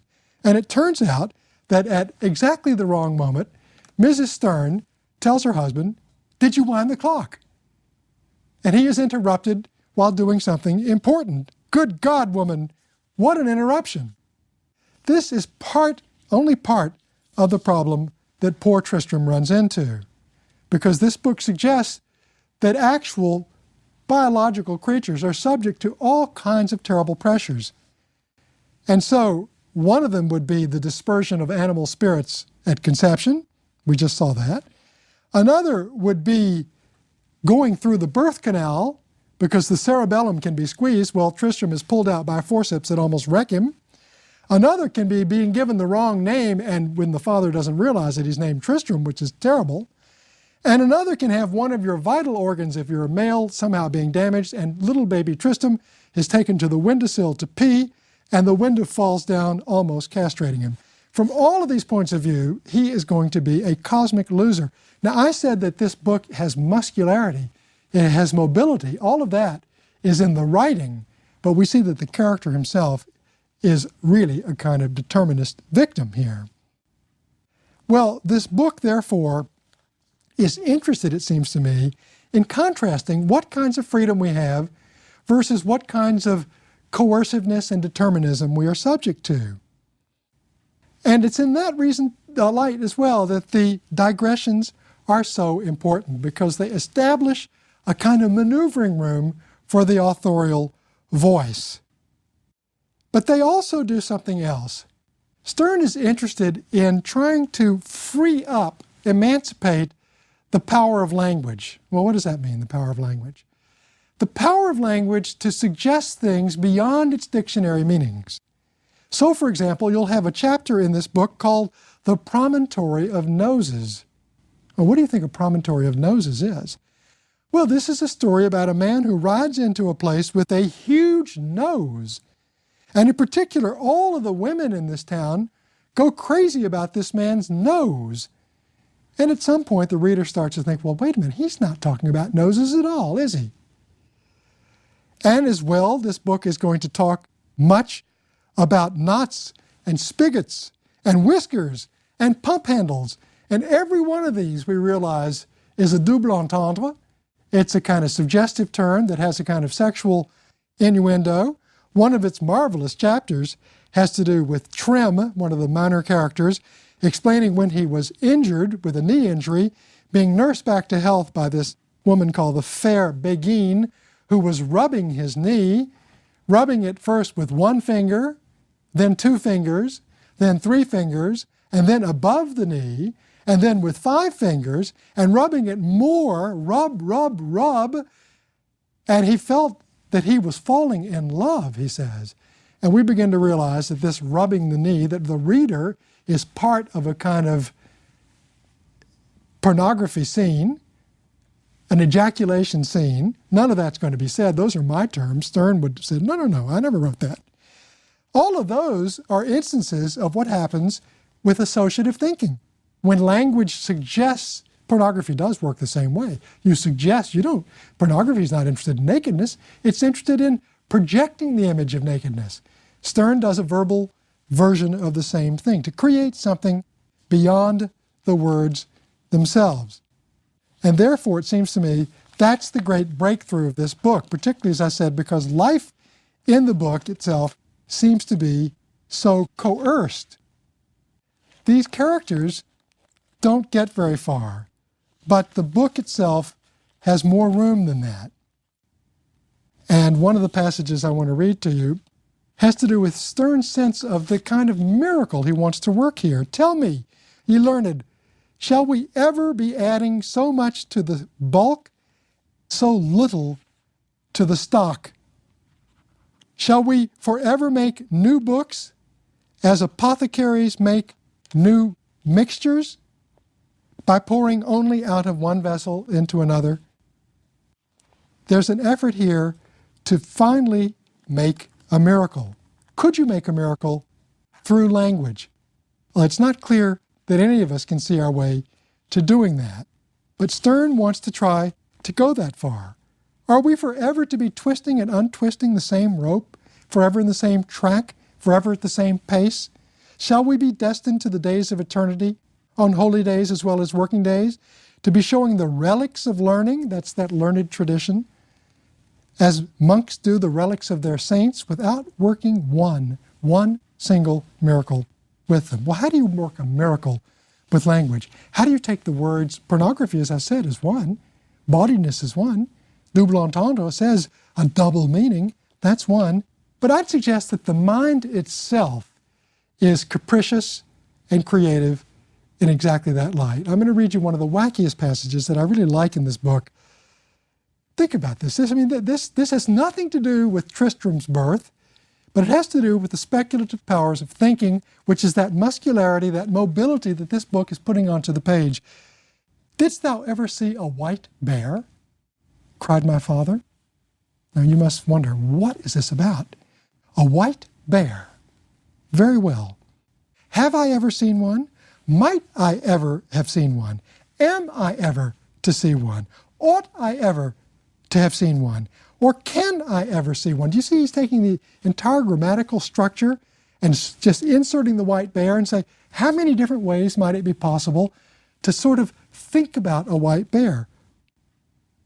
If I should see a white bear, what should I say? These are all in the subjunctive, in the conditional, in the possible. None of this is measurable. If I should never see a white bear, what then? If I never have, can, must, or shall see a white bear alive, have I ever seen the skin of one? Did I ever see one painted, described? Have I ever dreamed of one? Did my father, mother, uncle, aunt, brothers, or sisters ever see a white bear? What would they give? How would they behave? How would the white bear have behaved? Is he wild, tame, terrible, rough, smooth? This is digressive. It could go on forever. Is the white bear worth seeing? And then a predictable line. Is there no sin in it? Last line. Is it better than a black one? Well, this is the whimsy of this book. To take things and to pirouette them, spin them, and then, I think, launch them into outer space and watch them do their dance there. And it is quite a dance. It's a dance of words doing their own jig, their own minuet. This all comes to a fabulous conclusion late in this book, which recounts the courtship between Uncle Toby, who's one of the key characters in the book, and the widow Wadman. Now, the widow Wadman has a problem. She is dead. She's no longer in her youth. Neither is Toby. He's a veteran of the wars, and he's been wounded. He's been wounded. Well, what kind of wound? Turns out he's been wounded in the groin. The widow Wadman would like to know more about this wound. She would like, in particular, since she's thinking of marrying this man, to know what its ramifications are. But of course, she cannot ask him that. She cannot say, "Are you impotent?" which of course is what's on her mind. So, how is she going to get this information out of this man whom she is aggressively courting? He's kind of a fool. So finally she puts the question, as it were, "Where were you wounded?" Now Uncle Toby, who is thinking about where he got this wound, which was in Belgium, in the siege of Namur, and he is so obsessed with this battle that he has drawn these enormous maps where he has the town of Namur on the map, and he tells the widow Wadman, "You shall see the very place." She says, "Where were you wounded?" "You shall see the very place. You shall put your finger on it." Of course, the widow Wadman is convinced that he is talking about something quite different. It's a delicious episode. It goes on for many, many pages, but I love that line, "You shall see the very place." That place is ultimately neither the trenches of Namur, nor the map, nor Toby's groin. That place is the place that this book has been talking about all along. It's the place that literature and thinking and language and imagination make possible. That's where these characters live. But this book is punctuated by a narrator who has a vile cough, as indeed Sterne himself did. One of the late chapters is about death tracking Sterne. And we begin to realize that that's the dialectic of the book. The coercive conditions of a physical body which will die, and the freedom of the mind which can play forever. Thank you.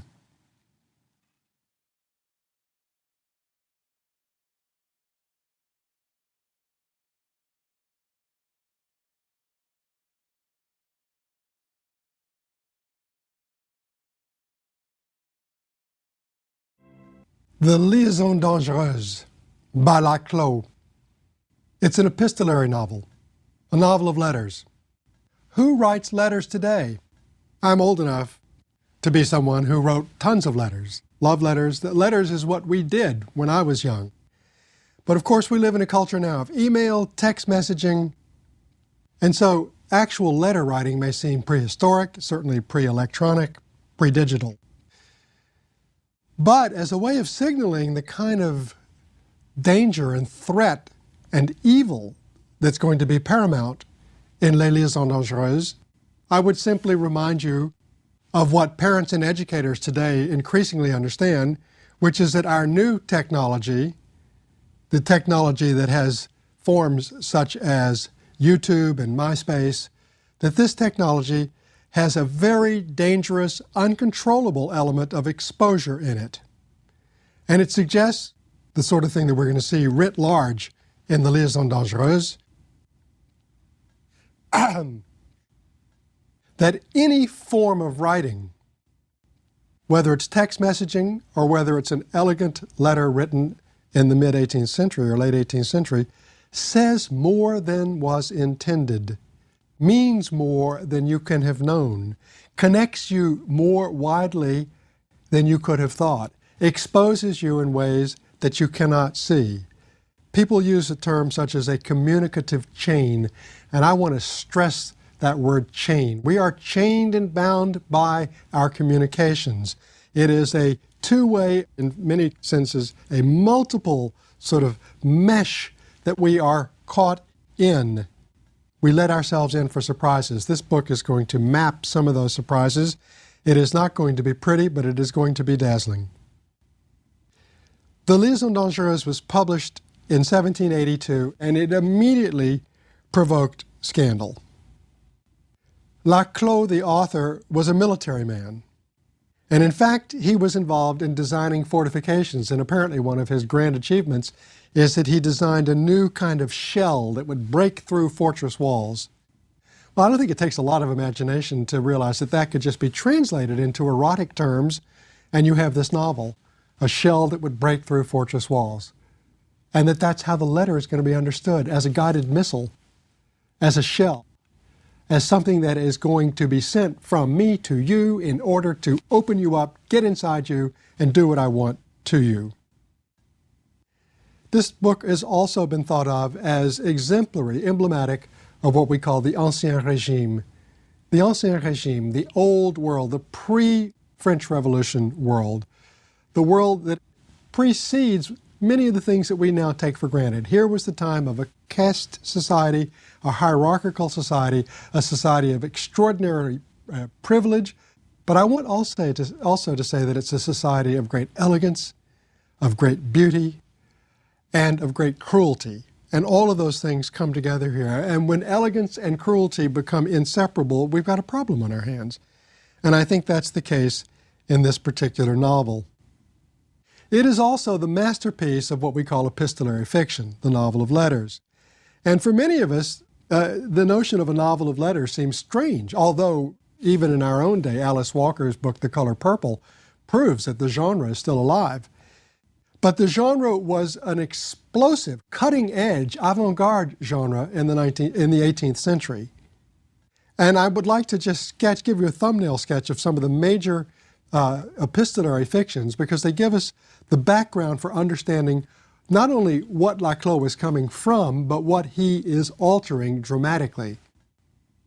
The most famous early 18th century epistolary novel is Pamela by Samuel Richardson, published in the 1740s, and it was often thought, well, certainly when I went to school, we were told, this is the beginning of the English novel. People don't quite talk that way anymore, and there were certainly narratives written prior to this. But people have said this inaugurates what we call psychological fiction. Now, why would they have said that? I mean, we may think today that a novel written in letters certainly doesn't look like, say, stream of consciousness fiction that we're going to run into later in this course with people like Faulkner or Woolf. So what would be thought psychological in that sense, particularly cutting-edge, avant-garde psychology? Well, this is what it is. No one earlier had tried to use the first person in the way that the epistolary novel does. And in particular, Pamela is the story of a virtuous maiden under siege. She must resist the evil Sir Booby. This is a book that can be somewhat rough going today, and many modern readers sort of smile at it because we have scenes where Sir Booby all of a sudden crawls into bed with Pamela, etc. And one wonders, does Pamela have a little notebook next to her pillow so that she can not only fight off this guy, but also write about what she's experiencing at the time? Well, this is not what 18th century readers worried about or thought about or enjoyed. They thought, my Lord, this is fresh. This is palpitating. We are getting these immediate, absolutely immediate breathing sensations of this girl under attack. No one had read things like that. Literature prior to that seemed to have a kind of distance to it where you read about things in the third person that had happened and that were sort of under glass.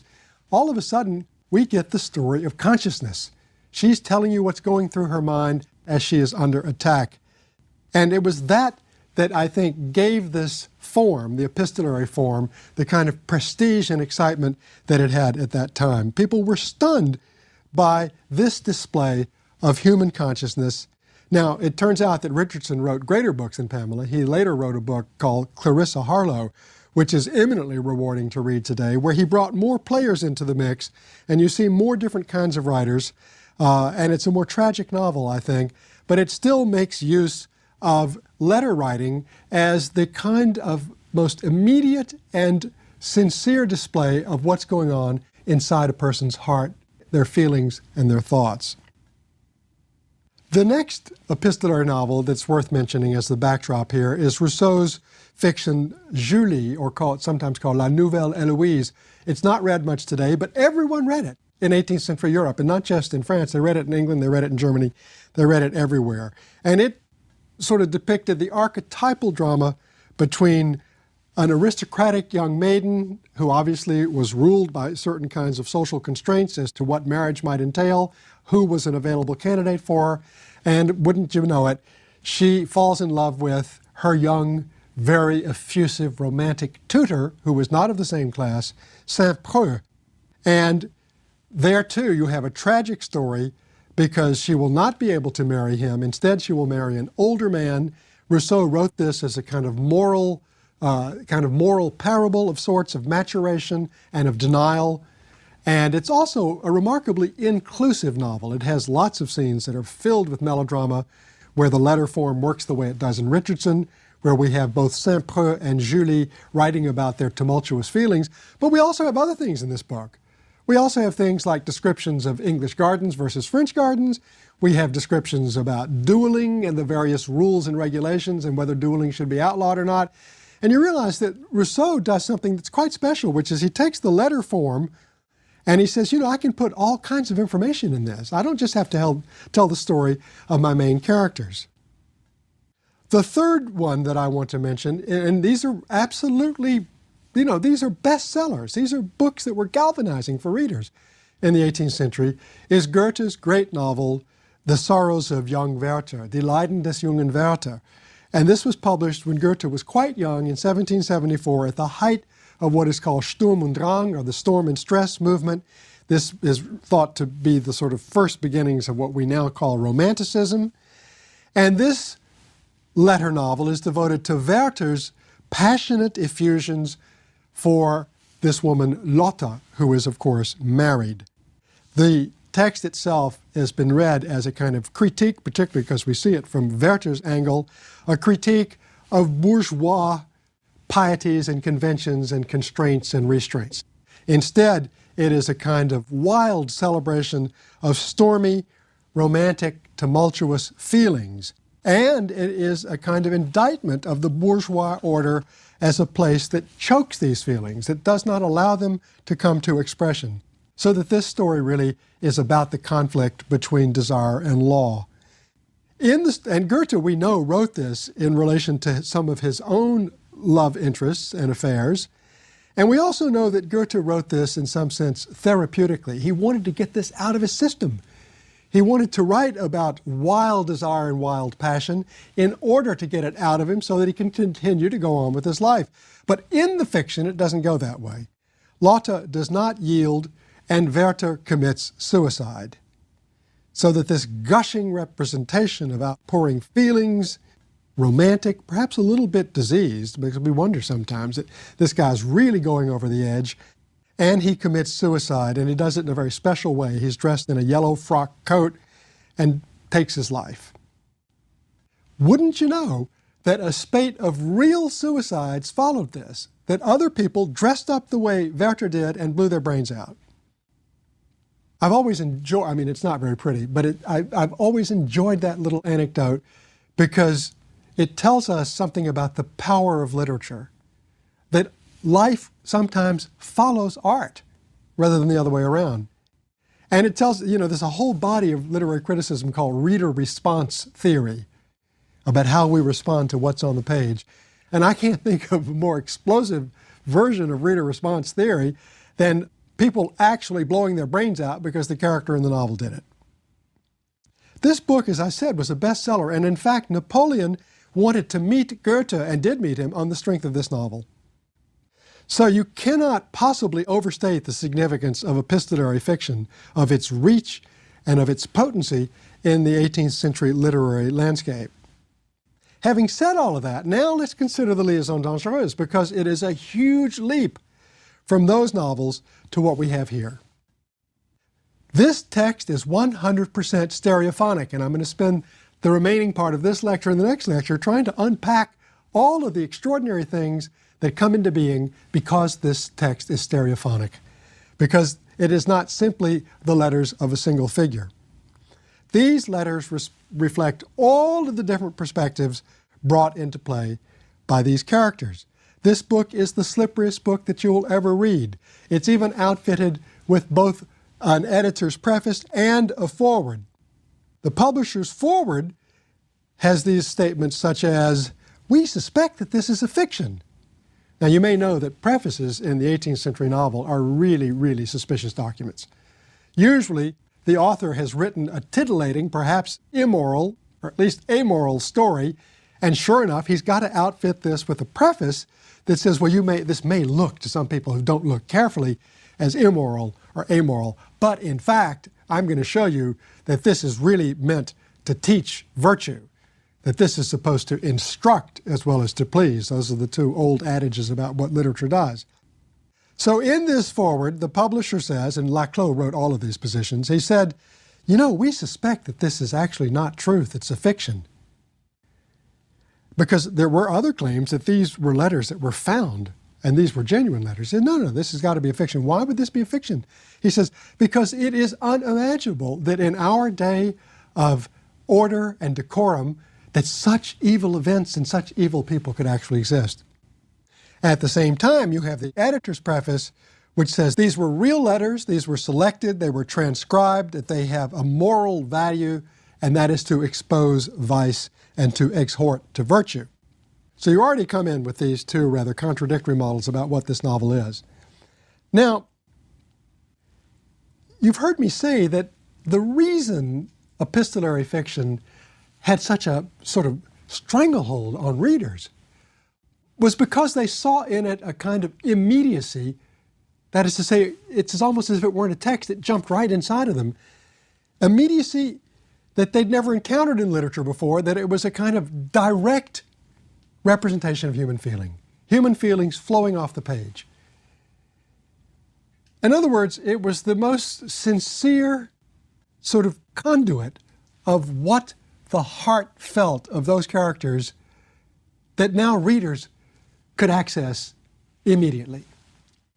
The letters were obviously sincere. Well, are they? Can you know? When you write a letter, how sincere is it? Or let's put it this way. When you read a letter, how sincere is it? And how on earth would you be able to prove it? And it's more than a question of deception. It's a question of the inherent ambiguity and open-endedness of written statements that are in front of you. And I want you to consider, too, how different it is to be writing a letter where you may have a whole lot of things that you're trying to pack into this letter to somebody. And don't forget, writing a letter is not the same thing as writing a legal brief. It's not the same thing as writing a report. Writing a letter is directed at somebody. And so you're taking into account that person and what it is you want them to think what you were writing about, versus the position you're in when you read a letter, where you obviously have the words on the page, but you cannot possibly have access to the intentions of the person who wrote it. So these are incompatible modes, or at least they're incommensurate modes, reading versus writing. And in letters, as we well know, lies do not shine in the dark. They're all written in the same ink, or they're all in the same type. We have no way easily of distinguishing between what's true and what's false in letters. Further, do you write what you feel when you write to somebody, or do you write what you think that person wants to know, or what you want that person to know, which may or may not have anything to do with the truth? Here comes the second piece that I want to say that separates Laclos' book from all the books that I've talked about. These letters, and we should know this anyway, are written to them and not to us, which means that we are eavesdropping, as it were, or overseeing letters that are all written to specific recipients with specific designs. They are modes of communication between friends and lovers and dupes, victims.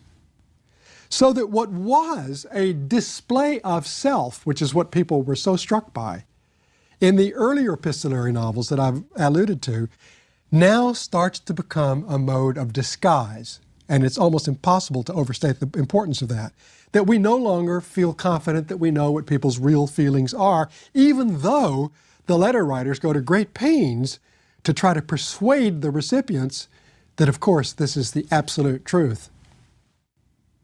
The ramifications are large here. What is the status of what we are reading? Is it true? Is it false? Is it strategic? Is it unintentionally revealing? Freud, of course, showed us how often we say things that we think we're saying this, and they're in fact exposing something else about us. So this is a book then, as I said, that is slippery. It's hard to get your hands on it. It's hard to get your head around it. It's hard to make sure that you know exactly what you're dealing with. And it is also mobile in still a different sense, that you may come to realize that later on in this book, you totally revised your idea of what you had read earlier. It's famous in part, the Liaisons Dangereuses, because of its two astonishing major characters, the Marquis de Valmont, who was the male, and Madame de Merteuil, who is probably the most fascinating female figure in 18th century literature.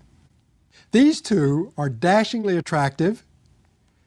They are not married or anything. She has a reputation of being a well-behaved woman who may have had some sort of strange adventures in her youth, but they're well behind her. She is accepted in polite society. He is accepted too because he's a man of wealth and station.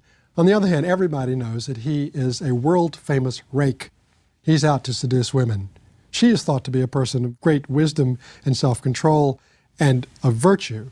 They are a couple, however. They were former lovers. Others do not know that. And the book is about their adventures and their relationship and their exchange, their correspondence.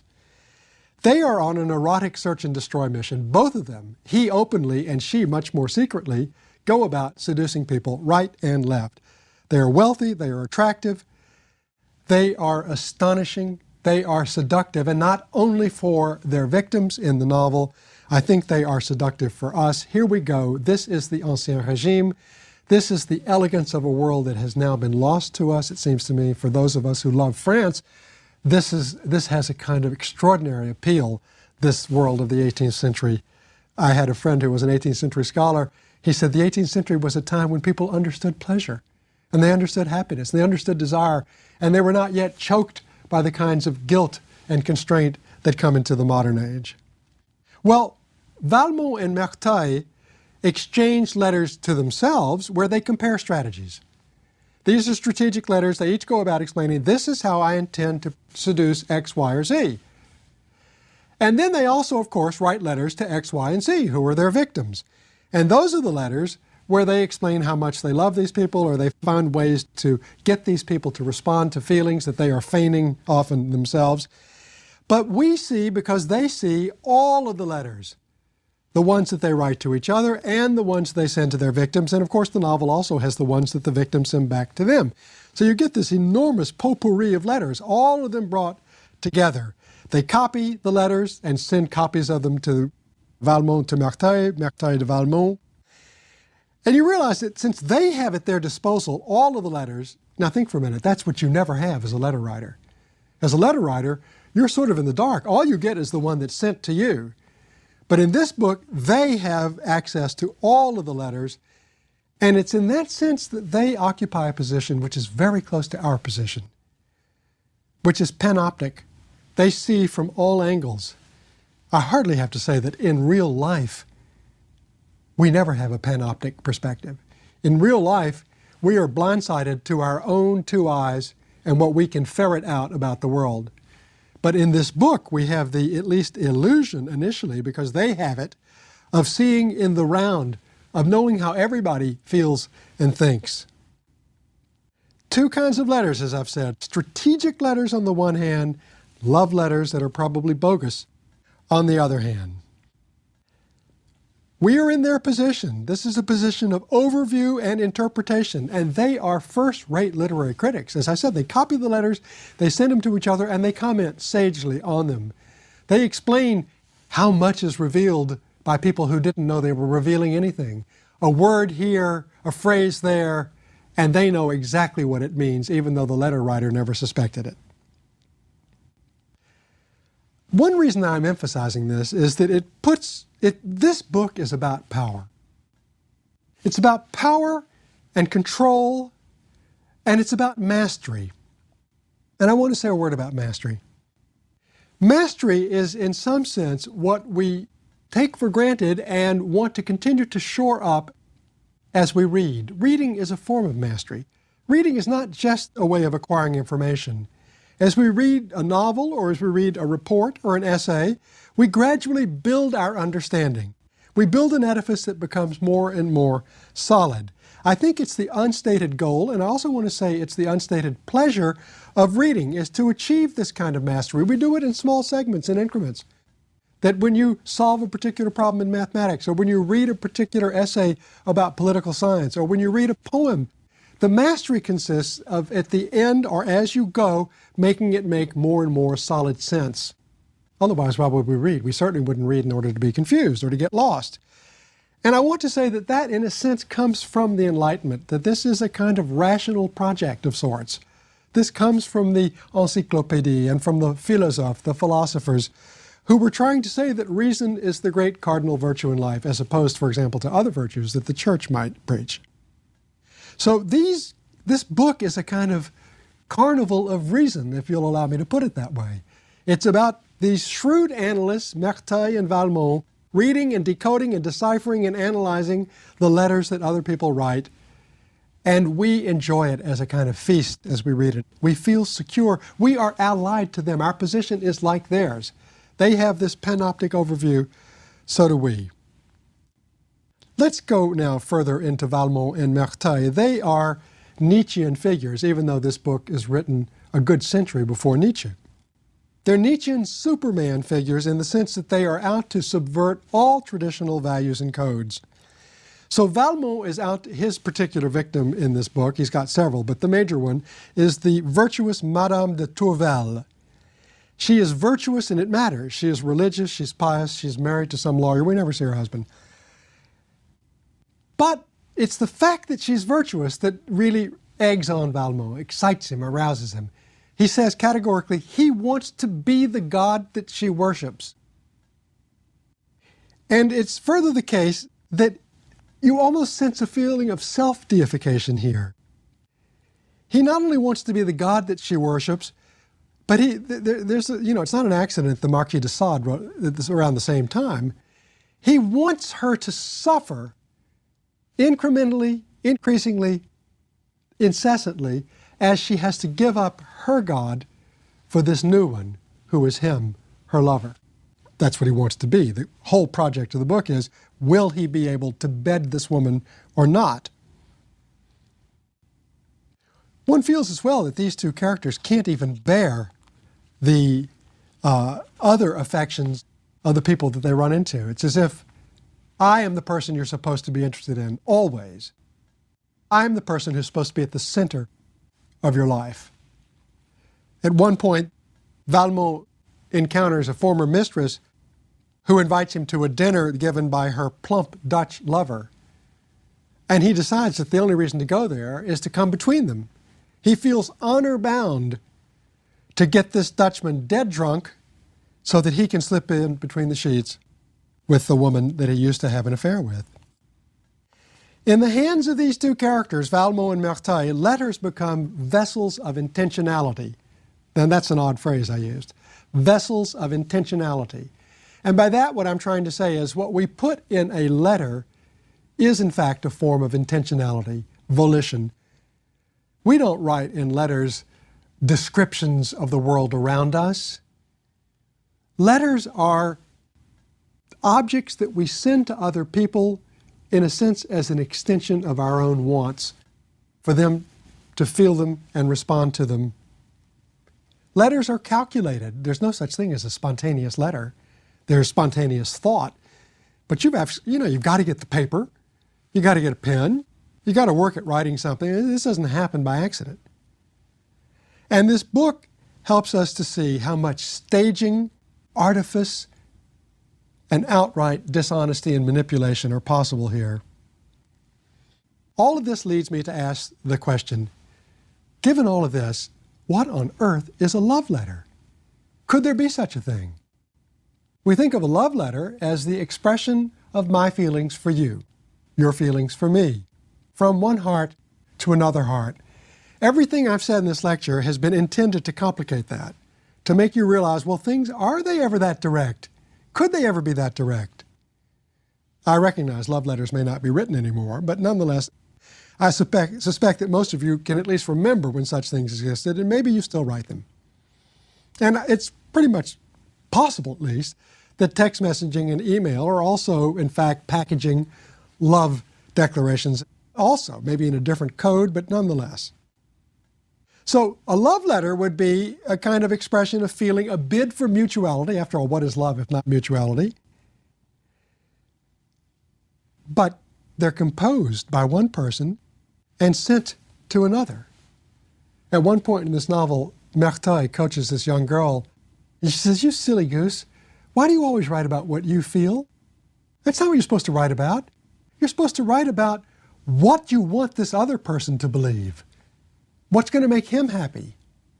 That's what matters. Don't consult your own heart. Think about what it is you need to write." Now, what is a love letter? A love letter is something that is sent in the mail, at least in this book. It's sent by horse from one person to another, or by stage. And there it is. It's a document. One person has written it, they let go of it, and then later, and of course this is not an electronic culture here, maybe several days later, someone else gets it, takes the ribbon off it, opens it up and reads it. And I want to say that that document, that object, has a kind of strange independence. It's free both of the person who wrote it, and it's in some sense free of the person reading it. That everybody is able to sort of do what they want with it. In a sense, a love letter is a kind of free-floating verbal construct, because you can't check it out to know whether it's sincere or not, and you can't constrain what it might possibly mean. You can see that I'm suggesting to you that it really is very close to what literature itself is. But that the communicative chain itself is ruptured. That is to say, sender, letter, receiver, with lots of possibilities as well for misunderstanding. So I'm going to read you what I take to be the most interesting love letter in this novel. And as I read it, it's a letter written by Valmont to Tourvel. It's a love letter. And I want you, as you listen to this, to think of yourself as Tourvel and think about what you make of what you're hearing. "After a stormy night during which I never closed an eye," he writes. He talks about being in a state of great turmoil. He talks about seeking peace now that he's writing this letter. But he also writes, "I can already feel that I shall not finish this letter without being obliged to break off." And then he tells her, she's been resisting him, he tells her that her sense of calm and tranquility is nothing, means nothing in comparison to the grandeur of feelings, to the beauty of feelings that he is experiencing. He says that he is now experiencing love and even frenzy in writing to her. You remember, after a stormy night during which I never closed an eye? "Never," he says, "have I enjoyed writing to you so much. Everything," he writes, "seems to add to my delight. The air I am breathing is full of joy and pleasure. Even the table on which I am pressing as I write, which has never before been devoted to such a purpose, has been turned into a holy altar of love in my eyes, and how much lovelier will it look later on?" And you wonder, well, she must wonder, well, what's so funny about this table? What's he talking about?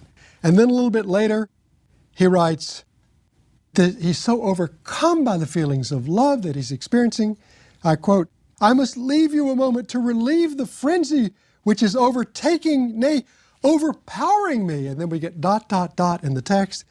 And then, and it's then, must be a bit later, "I come back to you, madam." Well, she must read this, and she does read this, as a kind of frightening but arousing statement of human passion.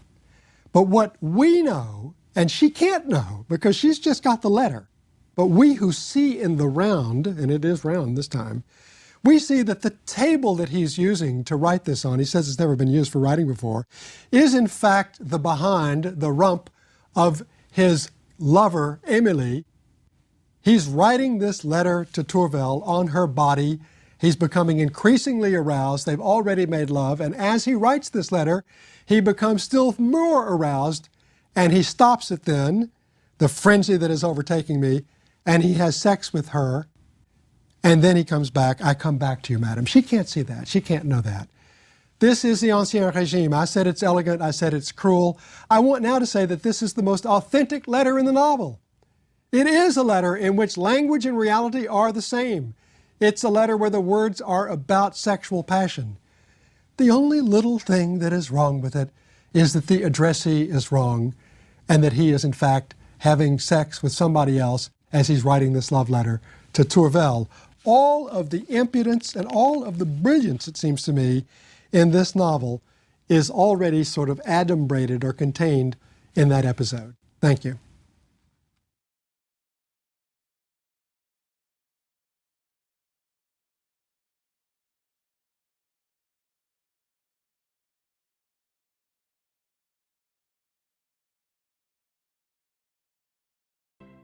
In this second lecture on the Liaisons Dangereuses, I want to start out with a couple of questions. Any reader who gets into this book comes away very quickly with the sense that these are staggeringly impressive figures, Valmont and Merteuil, the two seducers of the novel. They are shrewd, they are witty, they seem to be clairvoyant. So why does their plot fail? That's question one. And related to it, although it's not going to sound like it, is this question to you, the audience. How would you rank list goodness versus intelligence? And I mean rank list them for their importance in reality, not for their importance in heaven. Which matters more in our world? You're going to see that these issues go together. Valmont and Merteuil are part of what you would have to call a kind of culture of control, an ethos of control of others' minds, above all, control of their bodies too. And I've already suggested that it's not far from self-deification. They are great analysts. It's a word I've used before, but I want to go into it further now. They're analysts of intelligence. They're tyrants of intelligence. So let me expatiate on that just a bit. That what they are doing reminds me of some of the laboratory experiments we know of, where you've either got mice going through their paces or some white-gowned scientists making sure that all of the creatures under him serve and perform exactly as his experiment has intended. And what I want to say is that that represents a kind of desire to reduce the world to one's design. It's a desire to turn the world into something transparent in its operation. Because you understand its operation, you can therefore produce the kinds of causes that will lead to the effects and results that you want. When you transfer this to human beings, of course, it becomes a kind of denial, frequently systematic, of others' freedom. Now, this may sound abstruse, but I don't believe that there is a parent or a teacher or perhaps just a living adult, or maybe even a living child, who has not experienced the kind of headiness and seductiveness of this proposition, of making others do your bidding, of having a design, of being strategic, of turning the world into some kind of equation or paradigm where things go the way you had planned. It's almost algebraic in a sense, that the opaqueness of reality turns into something manageable, transparent.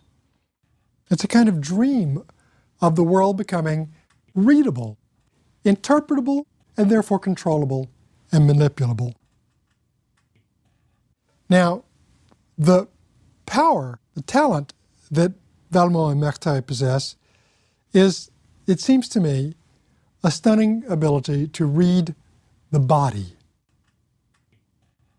Which is to say that they can detect, and really detection is the right word, they can detect all signs of somatic and libidinal interest on the part of their victims. This is raised actually to the level of science in this book, and it's part of a kind of late 18th century materialist viewpoint, worldview. There are books written in the 18th century. For example, La Métrie wrote a book called L'Homme Machine, the man-machine. Figures like Condorcet or the great writer Diderot worked in the same vein, and it probably stems a lot of it from Locke and Bacon on the English side. If you view the human being as a kind of machine, perhaps a complex one, but one that can be known in its parts and in its workings, then of course you can perhaps control it. And this gets to what we know today, what we call body language. Body language, of course, that denotes those moments when our body speaks our own urges or desires or needs or feelings. You experience it when you blush, you experience it when you tremble, you experience it when you feel desire, you experience it when you feel rage. It's as if the body were in front instead of behind. These body language always suggests a kind of spontaneous expression of a somatic sort that is not willed, not consciously willed in any event. And what the kind of deciphering genius that these two characters have is that they read the body language of their victims before the victims ever know they're emitting signals. It's like for these two, the world is out there with people with flags, with Morse code, and all they have to do is decipher and decode. That they are looking for signs of desire, and they see it in blushing, they see it in trembling, they see it everywhere where it matters for them. This knowledge of affective signs is their trump card. It's a knowledge of the body's irrepressible wants. And the reason it's so important is that it cashiers other views of the human subject or the human being, particularly moral views or idealist views. And so there's an old binary system that everybody's heard of reason versus emotion. And prior to the 18th century, if you read 17th century literature, you have people who believe that they love according to their reason. They love according to dignity. They love according to decency, that they love where they should. Tragedy frequently comes out of cases where that kind of love is shown to be impossible. One loves in the wrong direction. But in this book, it's as if Laclos, and through his two characters, Valmont and Merteuil, discovered that the body has a whole set of needs that the culture has not taught its own people about. So that in this scheme, for example, innocence is a word that wouldn't make any sense, particularly if you're past puberty. That means you have a body that experiences desire, that is already sexually informed, whether or not your education has given you any kind of cognitive sense of these matters, or at least a cognitive kind of design, a cognitive scheme that would match the evolving, burgeoning body. So in that sense, to get back to this plot, Valmont knows that his target, Tourvel, is drawn to him well before she herself knows. And I think that Laclos is raising the question, well, how would you prevent people like this? How would you somehow quarantine them? These seducers, these violators, these poachers who manage to see the signals that people are emitting and then to take advantage of it. And I'm going to read you a passage, an early passage in the book, where Valmont is at his aunt's house in the country. Much 18th century literature has settings like this. And one of the guests is Tourvel. And it goes like this: I arranged a walk that forced us to cross a ditch. Although she's very nimble, she's even more timorous, as you can imagine. A prude is scared of taking the plunge.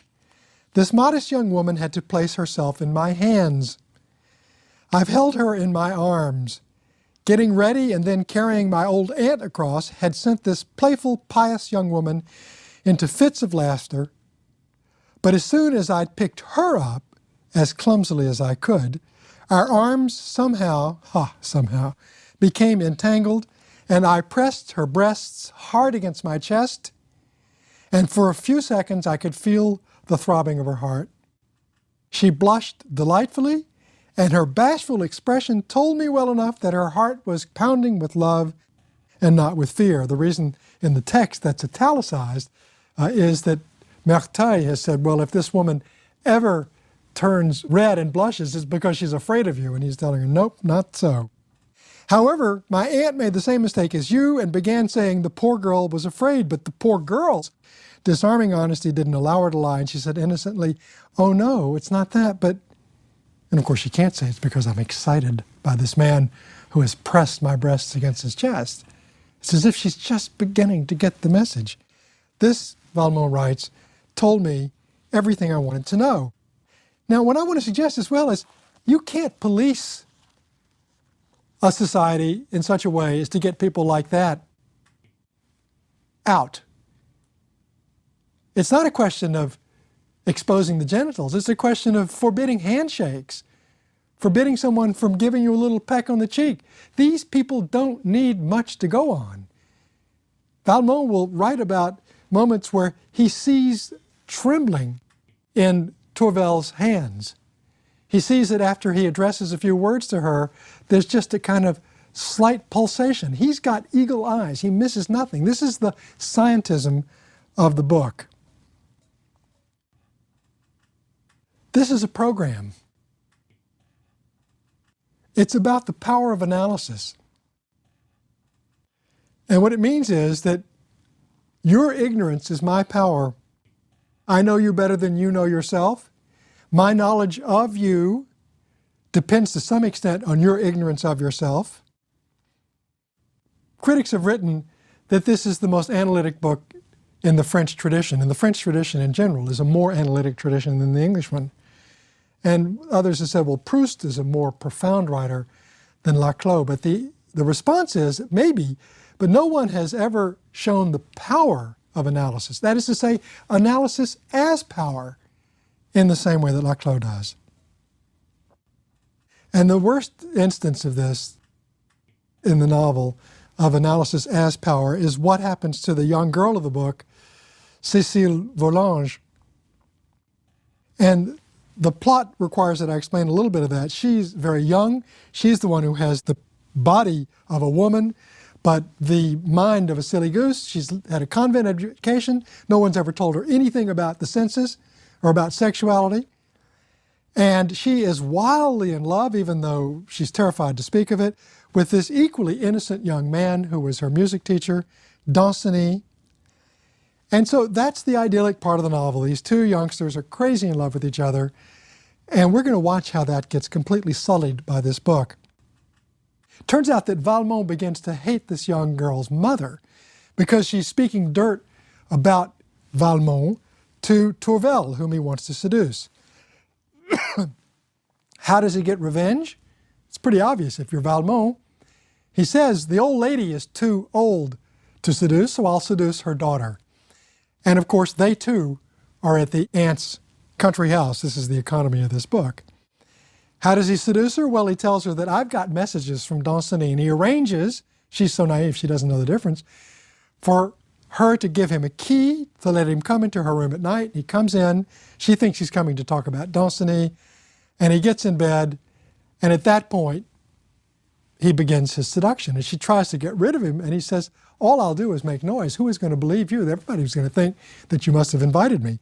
But then, this is the shrewdness and the cynicism of Laclos, or the honesty of Laclos. As he makes love to the girl, she finds that she enjoys it. And she compartmentalizes. She thinks that, well, this can't have anything to do with this pure desire, this pure feeling that I have for Danceny, the stuff that this rather older, rakish figure is doing to me. Well, it turns out that Valmont is so angry at Volanges' mother, Cécile's mother, that he and Merteuil cook up a plan that's really quite odious. Valmont impregnates Cécile. She does not know she's pregnant. And then, at the end of the book, when everything is finally exposed, she is sent into a convent. She miscarries, she's sent into a convent, and she spends the rest of her life there. It really is almost a programmatic assault on the integrity of a person. How you could turn a person into a thing. Remember I told you the la maîtrise, l'homme machine. This is the person as a thing. This is what reification is all about. Well, Valmont and Merteuil are the two great seducing figures. They both are quite arrogant, but one of them has to work in secret because this culture, however sophisticated and jaded it may be, is also gender biased and allows men, because it doesn't know how to stop them, to carry out their erotic exploits But you can't be a female Don Juan in this culture. And so Merteuil has the far more difficult, but for her, I'm sure, far more enjoyable, because challenging, gratifying, rewarding, harder to do task of also seducing as many men as she can and keeping it entirely secret so that she maintains an impeccable reputation for severity. And she does. She explains to Valmont that you think you're a big deal. You think that it's some grand exploit, something to be proud of, that all of these women have ended up in your bed. She says to him, has it ever occurred to you that that's what most of them wanted to do? They like to be seduced. They want to be seduced. You don't deserve any credit for this. It's win-win. Whereas, for her, she is expected to put up a fight. She's expected also to keep it quiet that anybody would ever know, and she succeeds on both fronts. Now, I have said that the two of them are supreme readers of the body. They detect signs of sexual or libidinal interest. Whereas Valmont is the decoder and decipherer of signs, Merteuil goes one grand sublime step further. She is the creator of signs. Now that sounds silly, the creator of signs. She knows how to make herself blush, how to make herself tremble, how to exhibit the symptoms of desire even when she doesn't feel them.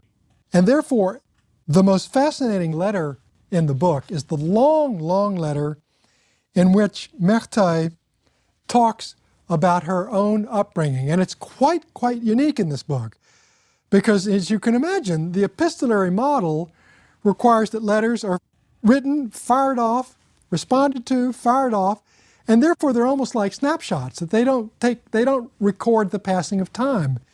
This one letter, however, is the vertical letter in the book in which Merteuil describes her own upbringing. And in particular, she talks about her self-fashioning, her self-making. And in one line, she actually says that the English has it, I am a self-made woman. The French is even more interesting. Je suis mon propre ouvrage.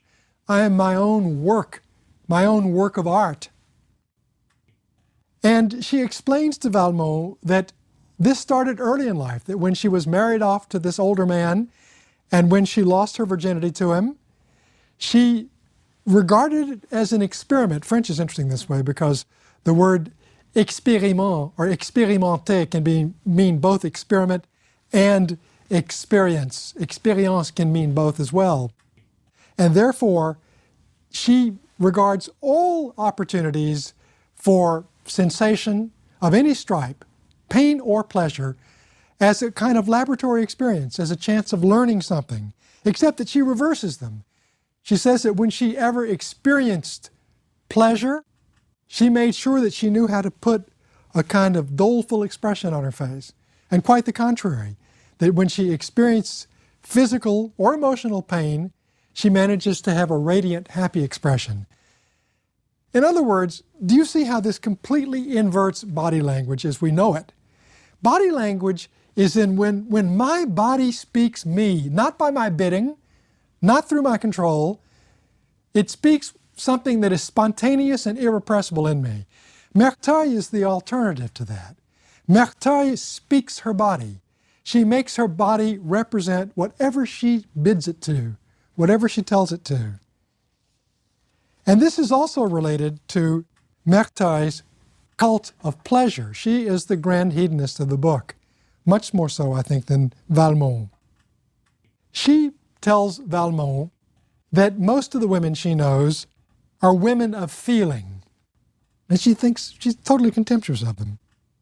Women of feeling, she says, whose heated imagination would lead one to think that nature had put their senses in their heads.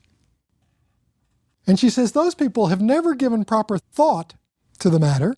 And she says they continually confuse love with the lover, who suffer from the wild delusion that the man whom they have chosen for their pleasure is the only one capable of providing them with it.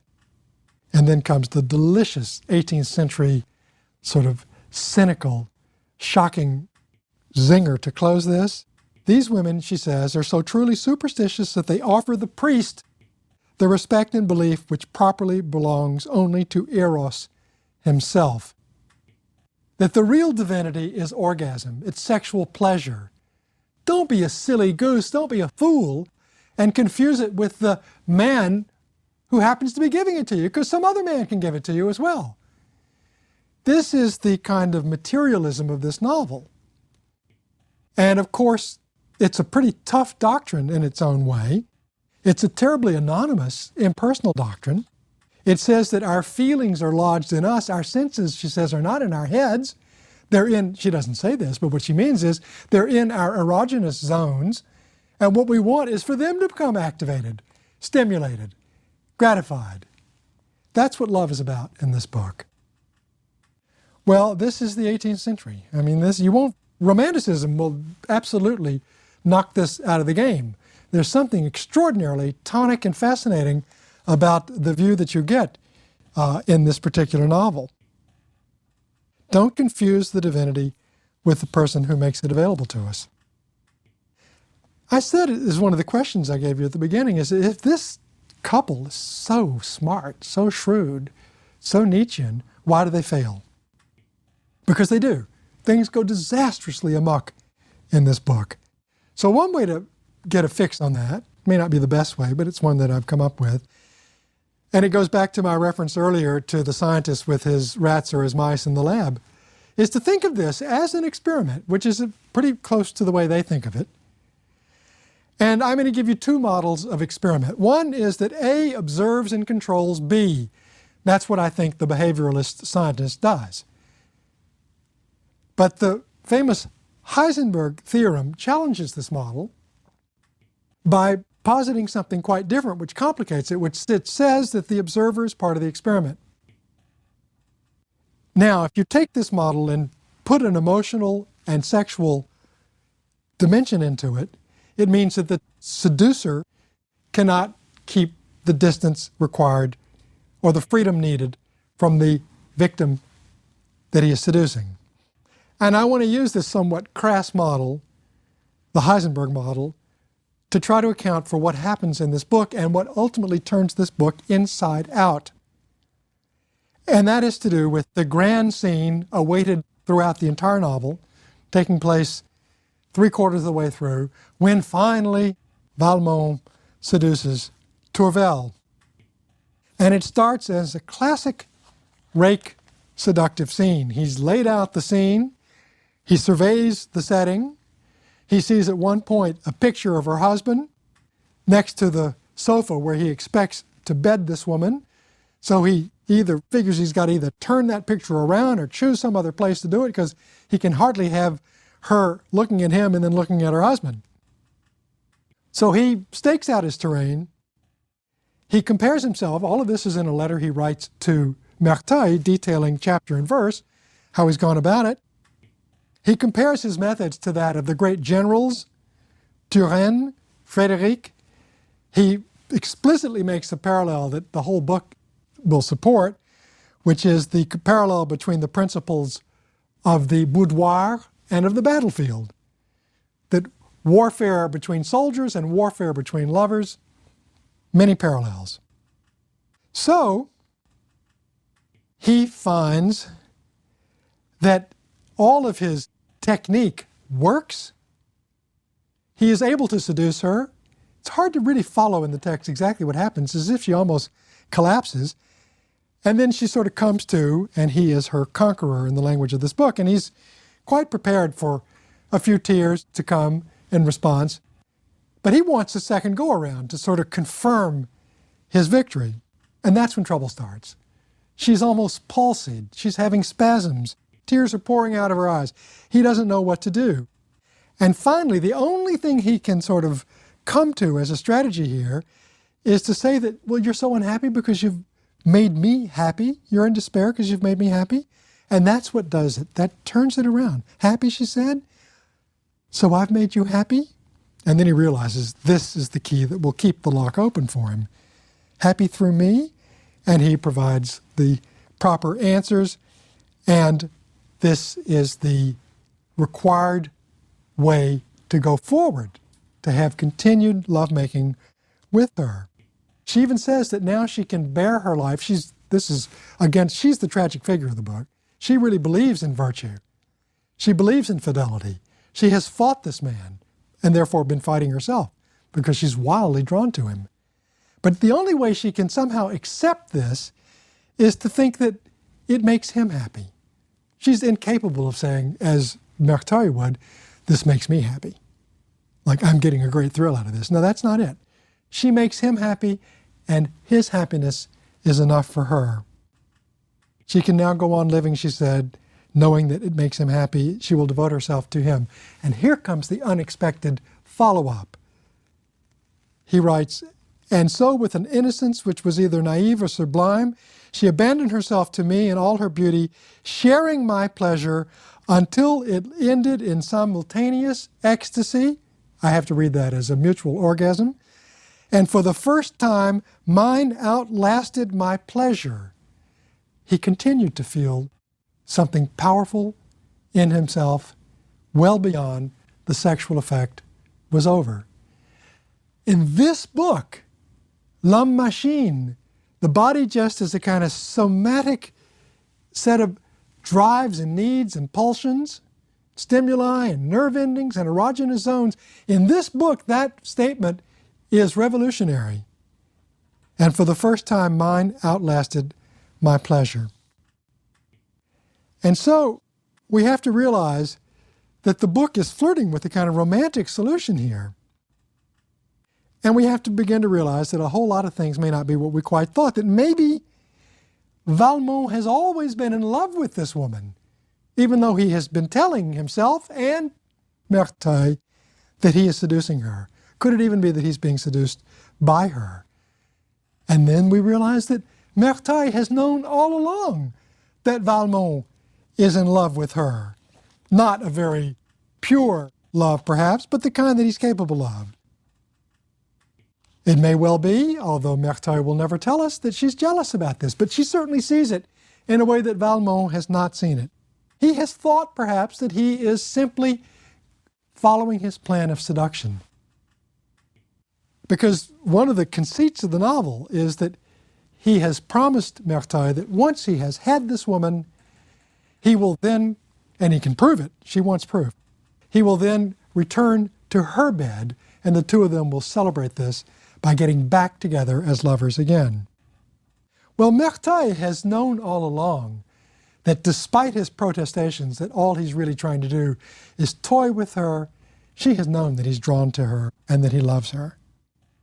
And in order to punish him, but he doesn't know it's a punishment, she says to him, she taunts him. She says, well, if you really want to show that you're just toying with her, that she doesn't matter so much, I've got a little note you can send her. And it's a note that she dictates to him, the first line of which goes, we get bored with everything, my angel. It's a law of nature. It's not my fault. On s'ennuie de tout, mon ange. C'est une loi de la nature. Ce n'est pas ma faute. This is the machine view of the person. That is to say that once I've had sex with you, the pleasure is over. We've got that. We can recreate that. But let's not talk about love and other abstractions. He actually even says that my love for you lasted exactly as long as your defense for yourself. It lasted as long as your virtue. Well, at this point, the plot starts to go nuts in this book. We begin to realize not only that Valmont perhaps loved this woman that he thought he was just seducing, just strategically controlling, we begin to realize that none of the letters were quite what we thought. That what Valmont thought were dictated letters in order to persuade this woman that he loved her were in fact real letters of love. And conversely, that the strategic letters that he sent to Merteuil saying, look how I'm dallying with her, toying with her, in fact, that was the lie. That was the cover, the facade. It turns out, as well, that Danceny has learned that Valmont has been fornicating with Cécile.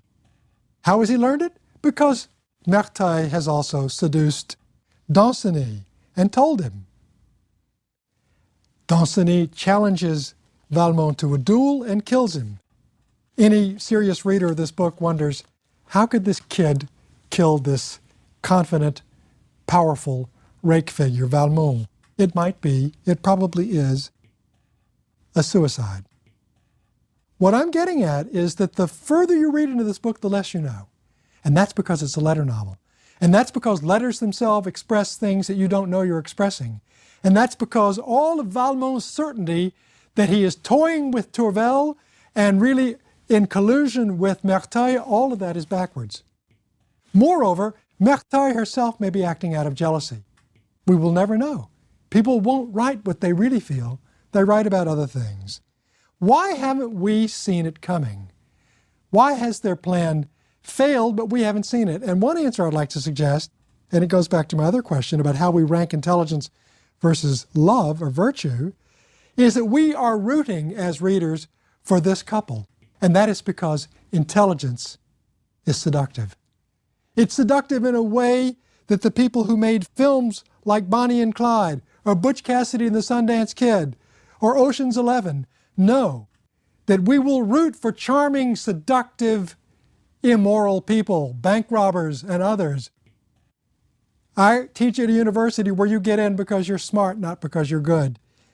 And I think that this novel really challenges our assumptions of which matters most. We have been drawn into their game because it is the most seductive act in town, those analysts. So it's a book that closes rather grimly. It closes with Valmont dead, and then Merteuil gets smallpox and is deformed. So I'll close as well with that notion that the body control belief that she had is blown sky high by her own deformed body. You can make some things happen with your body. You can't make everything happen. Thank you.